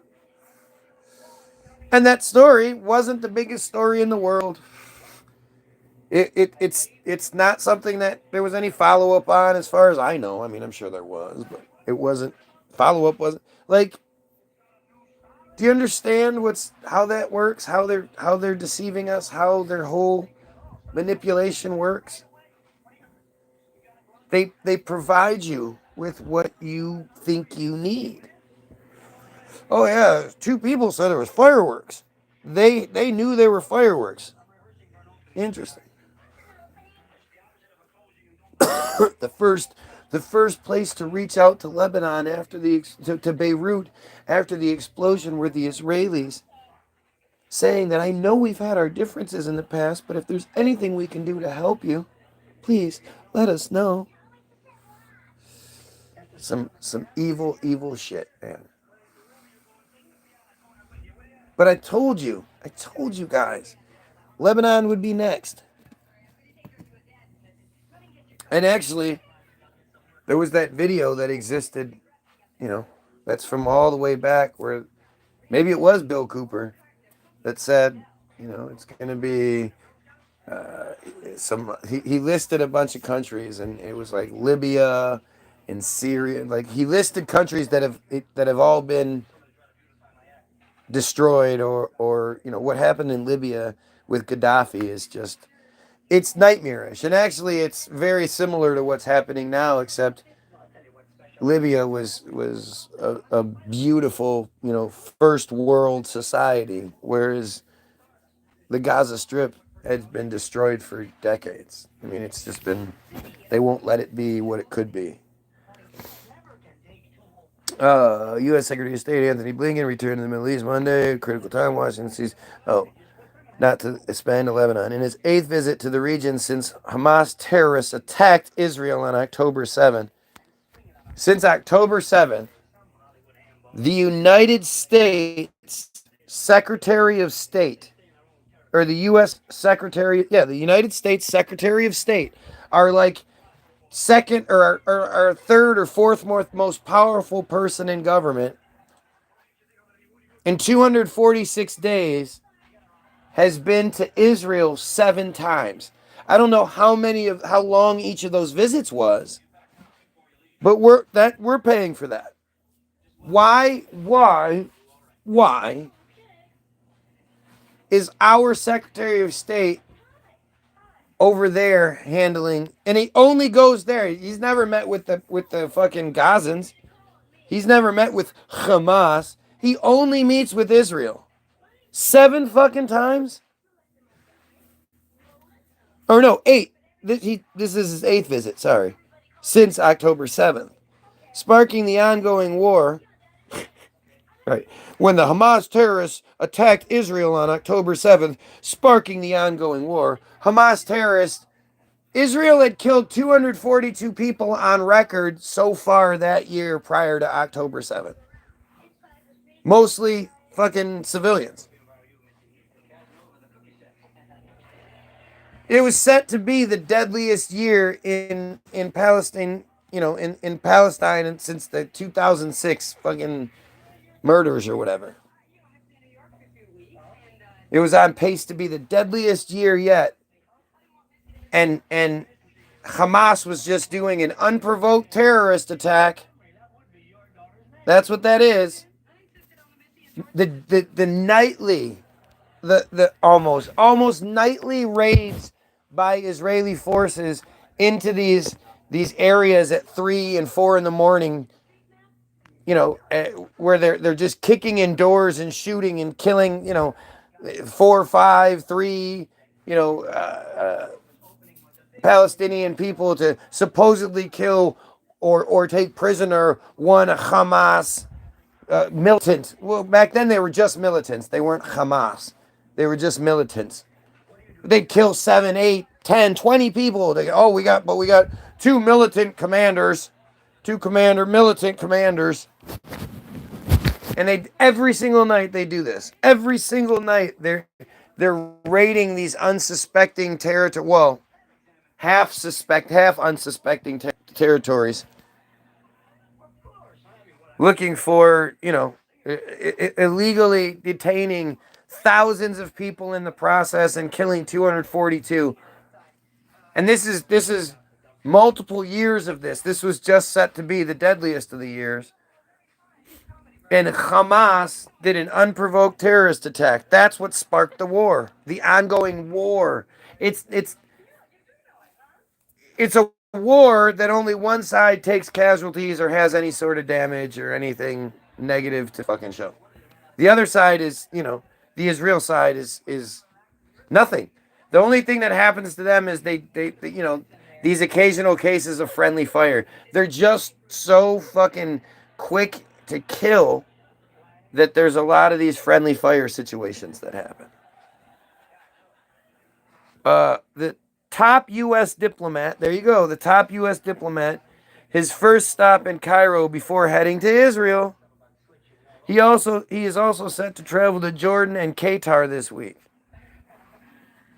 Those are both places that have that signed normalization deals with the United States and Israel, meaning the Israelis have that same sort of passport thing where they can travel wherever the fuck they want to go.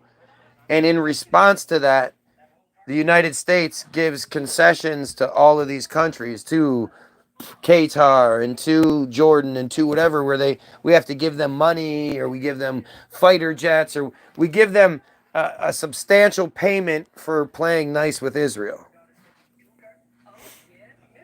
With no firm response yet from Hamas to the proposal received 10 days ago, Blinken started his 8th visit to the region since the conflict began in October by meeting with President Abdel Fattah el-Sisi of Egypt, a key mediator with Hamas. It's funny how it's always Egypt. Israel and Egypt have a really checkered history until the United States stepped in and something happened. But now it's always Egypt that's the mediator, that's mediating the truce, the ceasefire. It's such just fucking ignorant nonsense. There's no, it's the Palestinian, there is no like Palestinian side. There's no government. There's no military. This idea of Hamas is in this firefight with Israel just doesn't exist. A ceasefire happens when Israel stops dropping bombs from fighter planes. Hamas doesn't have any fighter planes. Hamas doesn't have any tanks. This is the craziest fucking narrative of all time. Blinken once again called on Hamas to accept the plan, which he said has wide international support and has been accepted by Israel.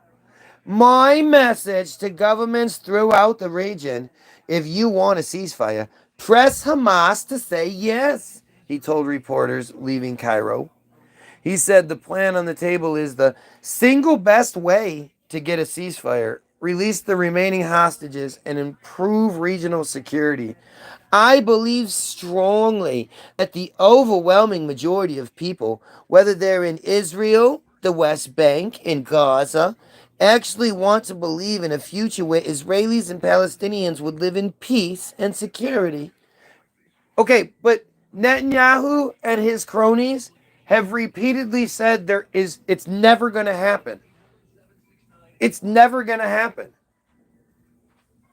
They've said it multiple times. Hamas denounced Blinken's comments. Blinken's speech during his visit to Egypt and his example of bias to Israel, and it offers an American cover to the Holocaust conducted by the occupation in Gaza. Yeah. Senior Hamas official Sami Abu Surhi told Reuters. What, Reuters called him on the phone? Hey, Sammy? Yeah, did you hear what he said? You did, right? Okay, so you have a response to that then?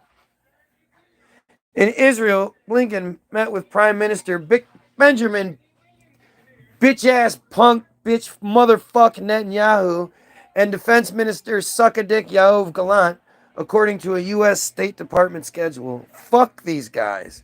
Why is Blinken meeting with these guys but sending messages to Sammy something or other? On Monday, NBC News reported that Washington officials have weighed holding independent negotiations with Hamas for the release of 5 U.S. citizens among the hostages if the latest diplomacy efforts fail. The report, which cited 2 current and 2 former U.S. senior officials, who don't know, said Israel would be cut out of the talks, which would be held via Qatar as a mediator. The 5 hostages believed held who have dual U.S.-Israeli citizenship are who gives a fuck, fuck him, fuck her, and fuck them.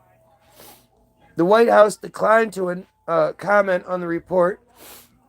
In Israel's Khan, public broadcaster cited a government source as saying Jerusalem is unaware of any such plan. There you go. Blinken's visit comes after U.S. President Joe Biden on May 31st outlined a 3-phase ceasefire proposal from Israel that envisions an eventual permanent end to hostilities, the release of Israeli hostages and Palestinian security prisoners, and the reconstruction of Gaza. Oh, well, doesn't that just sound pleasant? On October 7th, Hamas led 3,000 terrorists in a cross-border attack that killed 1,200 people. Never says killed 1,200 Israelis. It may do it in some American papers, but the Times of Israel and the Israeli reporters refuse to say that. Yet every other thing that refers to them will refer to them as Israelis. You know, this many Israelis did that. This many Israelis did that. Not this.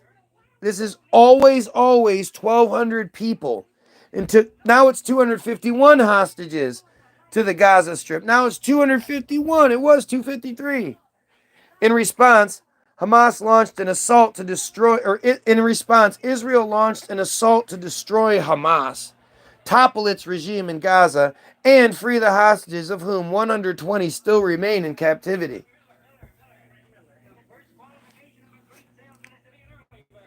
However, Biden's framework appears snagged on the key point of whether the plan he promoted would bring an immediate and permanent end to the fighting. Hamas is insisting it must, whereas Israel has vowed to not stop until the job of eradicating the terror group is done. Whoever they deem to be Hamas is who they want to eradicate. Eradicate! Why isn't Hamas just killing these hostages? On Saturday, Israeli forces rescued 4 hostages held by Hamas since October in a raid in central Gaza. In his talks with El-Sisi and Qatari leaders, whose countries are the main mediators with Hamas in the ceasefire negotiations, Blinken will stress the importance of persuading Hamas to accept the 3-phase proposal on the table. The plan calls for the release of more hostages and a temporary pause in hostilities that could lead to a complete withdrawal of Israeli forces from Gaza. Oh, could it? Well, let's fingers crossed. We are hopeful that with enough of the chorus, the international community all speaking with one voice, Hamas will get the right answer. Sullivan told ABC's This Week. Yeah, that's Anthony's, or that's Jake Sullivan.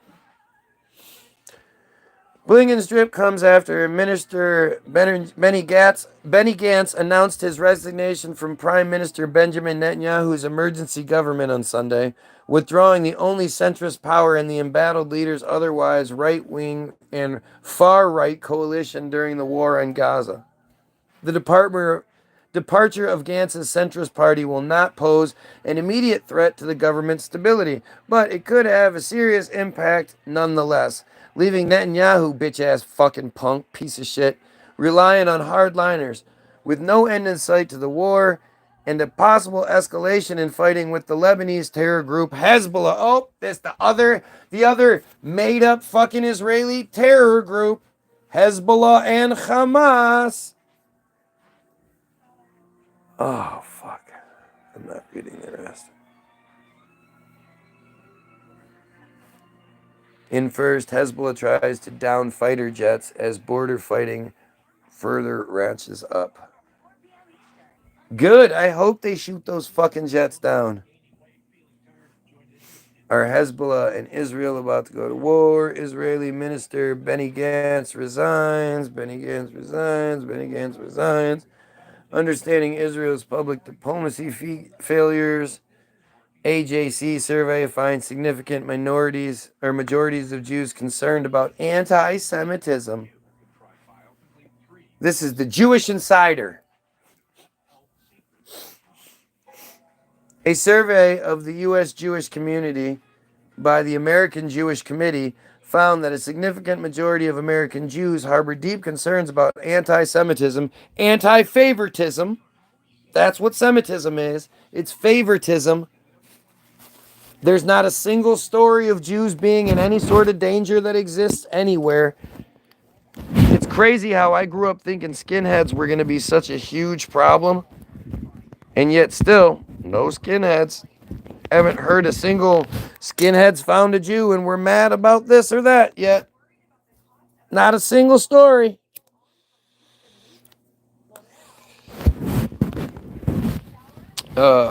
It also finds that President Joe Biden is maintaining most of his support within the Jewish community in anticipation of a 2024 presidential rematch against former President Donald Trump.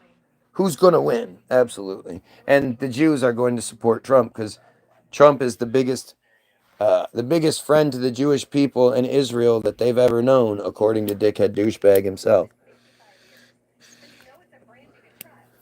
That Israel has ever known.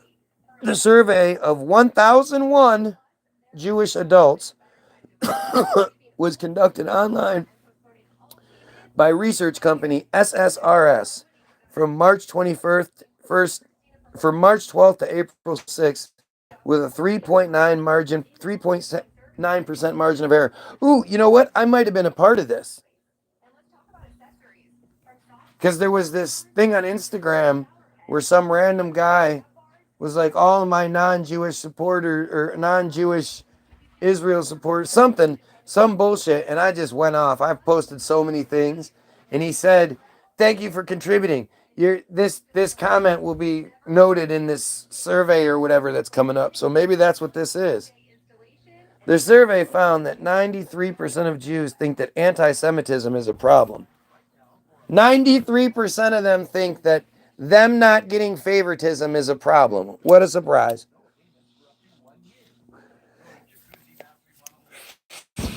With 56 calling it a serious problem. And 87% said anti-Semitism has increased since October 7th, the October 7th attack on Israel, with 55% saying it has increased a lot since the attack.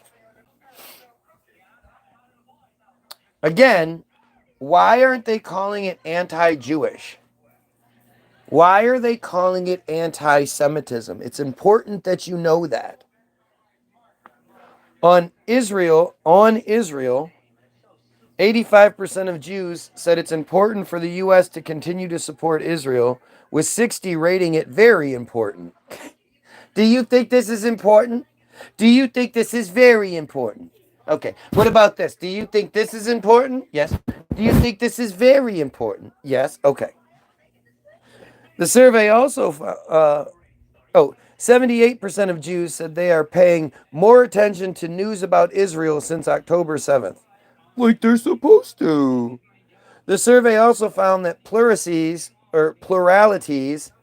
of Jews feel more connected to Israel, 45%, and to their Jewish identities, 48%, since the October 7th attack. So about half of the Jews that were surveyed feel more of an allegiance to the Jews since then.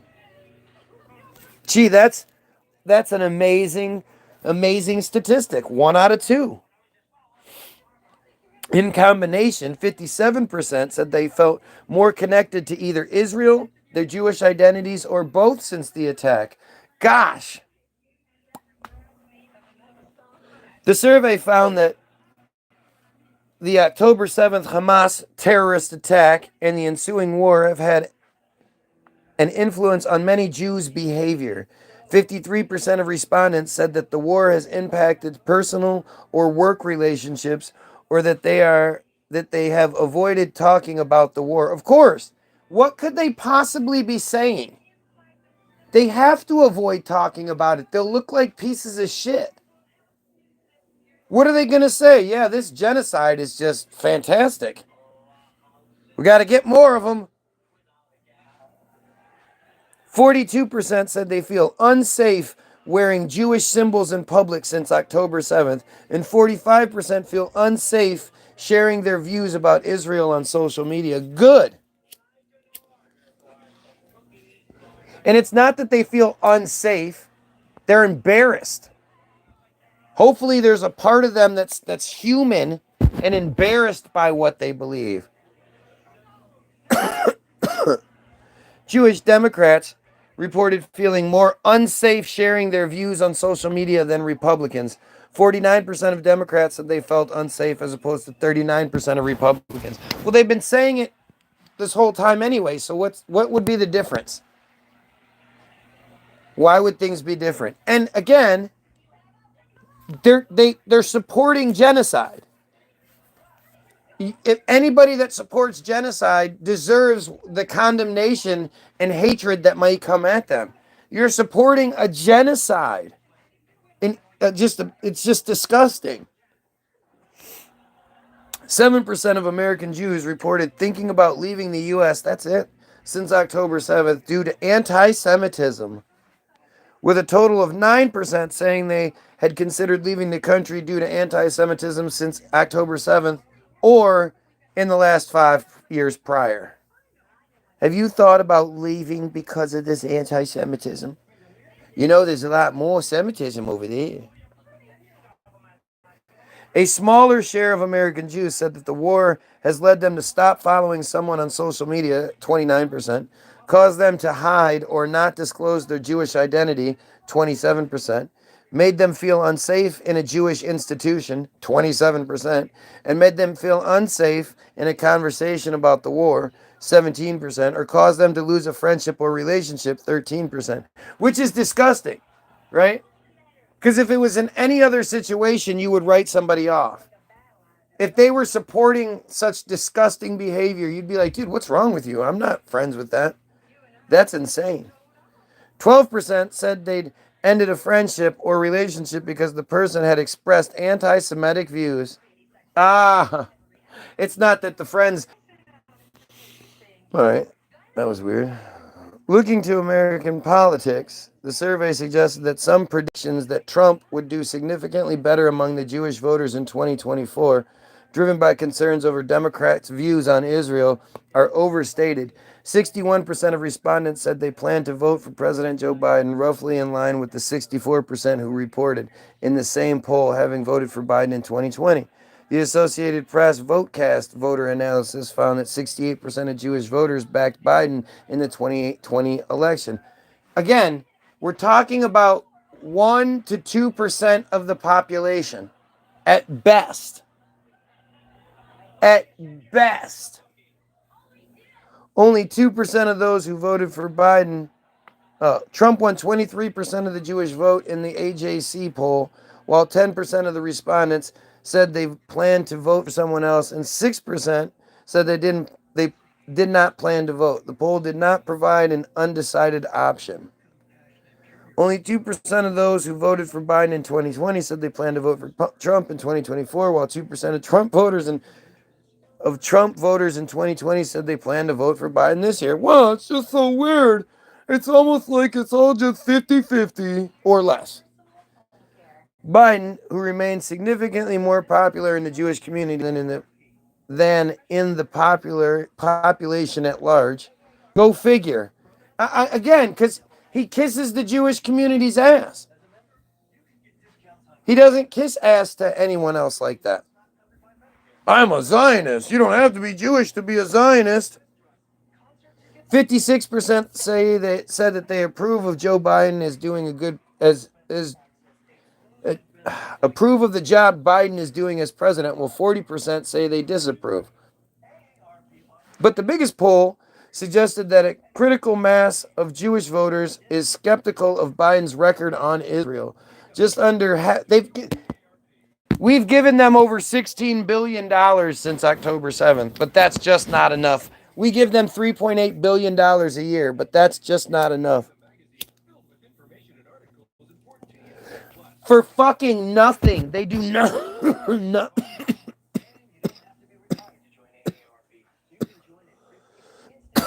They do nothing for us.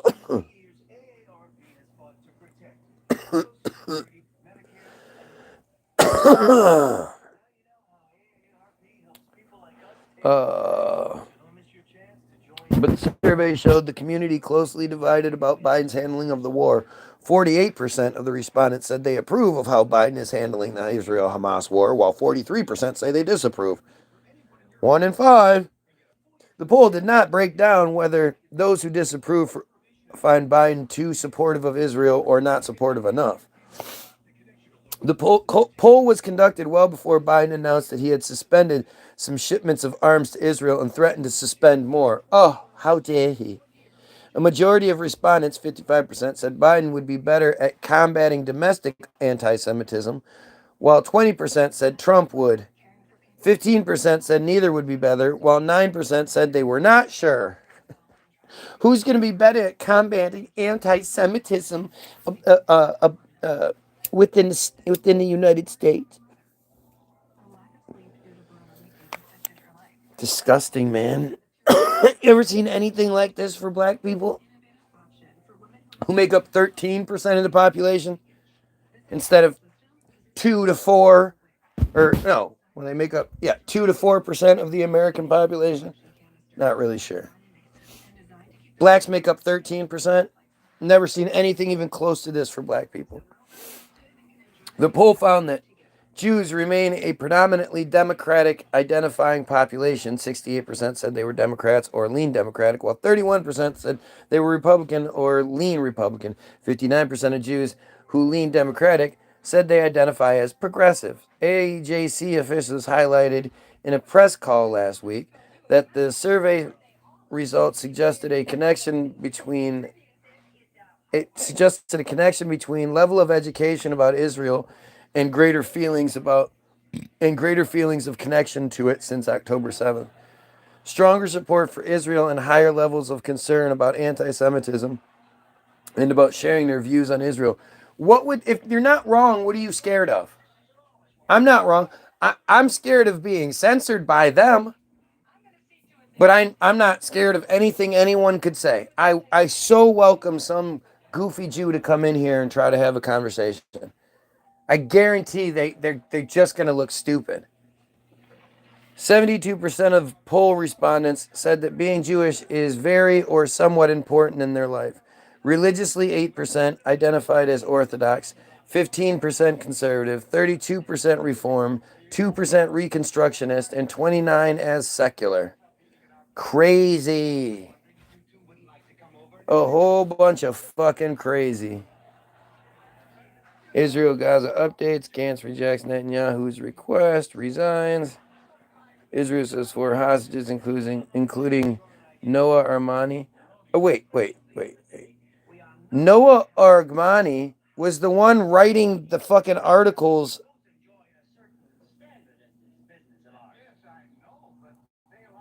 for the Haaretz. So this bitch is already reporting for the Haaretz?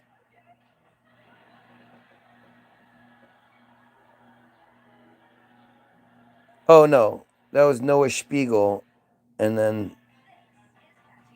Ada. I could have sworn I saw Noah Armani.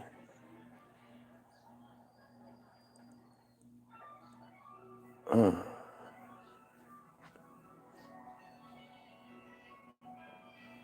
Oh, look. The Jews that were rescued don't look like they were hostages at all. Which one is the hostage? You couldn't tell me which one was the hostage. Just looking at it, which one? Which one looks emaciated? Which one looks bruised, beaten? 4 Israeli hostages taken by Hamas from a music festival during the grills were rescued alive Saturday during a raid on a Nuseirat camp in central Gaza. The Israeli Defense Forces, the security service Shin Bet, and the Israeli police announced in a joint statement. Noah Agmani, 26, along with 22-year-old Almog Mir John, 27-year-old Audrey Kozlov, 41-year-old Shalomi Ziv were all kidnapped at a Nova music festival. Isn't it funny how it's a guy and it's that one older guy and then the 3 younger people. That was the four people that were supposedly killed at the gas station. That was how it was. It was one older guy and then 3 young people. The joint statement said the hostages were rescued from 2 different locations during the operation and their medical condition is normal. The Hamas-run Ministry of Health in Gaza, Military of Health in Gaza said at least 274 Palestinians were killed and more than 400 injured in the operation.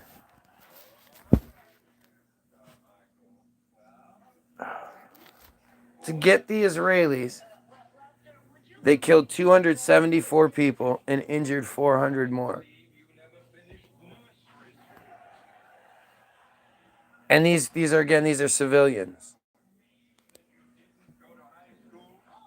And yet somehow the Jews are okay. All those people were killed, but not the Jews. The Gaza ministry does not differentiate between fighters and civilians in death tolls, because their fighters are the civilians who fight back. Israeli officials acknowledged Palestinian casualties during the Gaza raid, but a spokesperson for the military put the figure at fewer than 100. Yeah, less than 100. Staff at Gaza's El Keza hospital were reportedly struggling to treat casualties. Dozens of injured people are lying on the ground, and medical teams are trying to save them with the simple medical capabilities we have. Gaza's health ministry said in a statement on social media, they're just lying, though. The freed were sent to the Tel Hashmer Sheba Medical Center for further medical examination. The joint statement said family members could be seen arriving at the hospital on Saturday to greet their loved ones. A hostage families forum said Argamani, Mirjan, and Ziv had marked birthdays in captivity. The army had earlier provided their ages when they were abducted. Israeli Prime Minister Benjamin Douchebag said Israel does not give in to terrorism and was openly operating creatively and bravely to rescue hostages. We will not let up until we complete the mission and return home all the hostages, both those alive and dead, even though no dead ones show up. I followed the complex operation from the Command and Control Center. IDF, ISA, and Special Forces operated with extraordinary courage under heavy fire and succeeded in completing their mission. Bet they didn't have any casualties under all this heavy fire. No video of it exists. Israeli Minister of Defense bitch ass Yoav Gallant said after the announcement. Israel's defense establishment will continue fighting until 120 hostages return home. I just can't even. This is just.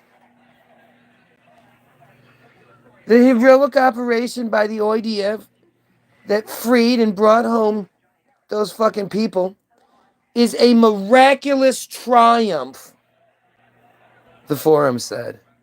Now, with the joy that is washing over Israel, the Israeli government must remember its commitment to bring back all 120 hostages still held by Hamas, the living for rehabilitation, the murdered for burial. Oh, the living for rehabilitation, the murdered for burial.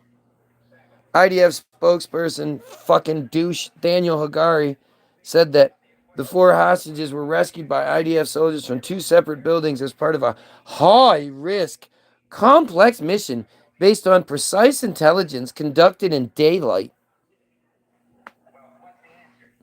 Hagari said the rescue took place while under fire inside the buildings, under fire on the way out of Gaza, and the Israeli forces had been preparing for missions for weeks. They underwent intensive training. They risked the lives to save the lives of our hostages. This is what we do in Israel, Hagari said. Eyewitnesses in Gaza told CBS News that Israeli forces were disguised in civilian clothing before the raid, but were then discovered and violent clashes took place. Further, Israeli forces then intervened by land, air, and sea, bombing the area and killing and injuring a large number of civilians. How did they not kill the fucking people inside that were theirs? The bodies of 109 Palestinians, including 23 children and 11 women, were taken to Al Qaeda's Martyrs Hospital, where spokesperson Kyle DeGran told the Associated Press more than 100 wounded also arrived. He said that overall 210 dead had been taken there and to Al Wada Hospital, saying he had spoken to the director there. Al Wada's numbers couldn't immediately be confirmed. So everybody's lying unless they're confirmed by who? Israel? But Israel's numbers are confirmed by Israel, so that's all that matters. One IDF fighter, Commander Aaron Zamora, was killed during the hostage rescue, Israeli police said in a statement on social media. One fucking casualty. That must have been friendly fire. They're not going to say how he was killed, right? It's just going to move on. Yep. Over 36,000 Palestinians have been killed in Gaza since the war began October 7th when Hamas militants attacked Israel, killing over 1,200 people and taking some 250 people hostage. Egypt condemned with the strongest terms Israel's attacks on the Nusret refugee camp, with its foreign ministry calling it a flagrant violation of all rules of international law again. But for some reason, the United States can't just enact the Leahy Law and stop giving them weapons. Nope. There's a fucking law that is specifically designed for this kind of shit. The United States provided support to the successful Israeli security forces raid. The 2 U.S. officials confirmed to the United States. The U.S. military did not participate in the operation, U.S. officials said. We won't stop working until all hostages come home and a ceasefire is reached, President Biden said on Saturday during a visit to Paris. In a statement Saturday evening, the State Department said it welcomed the rescue of 4 hostages who, after 8 months of captivity, have finally been reunited with their families in Israel. The United States will not rest until every hostage is returned home. Why do they know that every hostage will be returned home? The statement also referenced a ceasefire deal publicly outlined by Mr. Biden last week, saying the only thing standing in the way of achieving this ceasefire is Hamas. It is time for them to accept the deal. They're getting bombed. They just had 247 of their people killed, at least, and Israel lost one. And it's Hamas that's holding things up.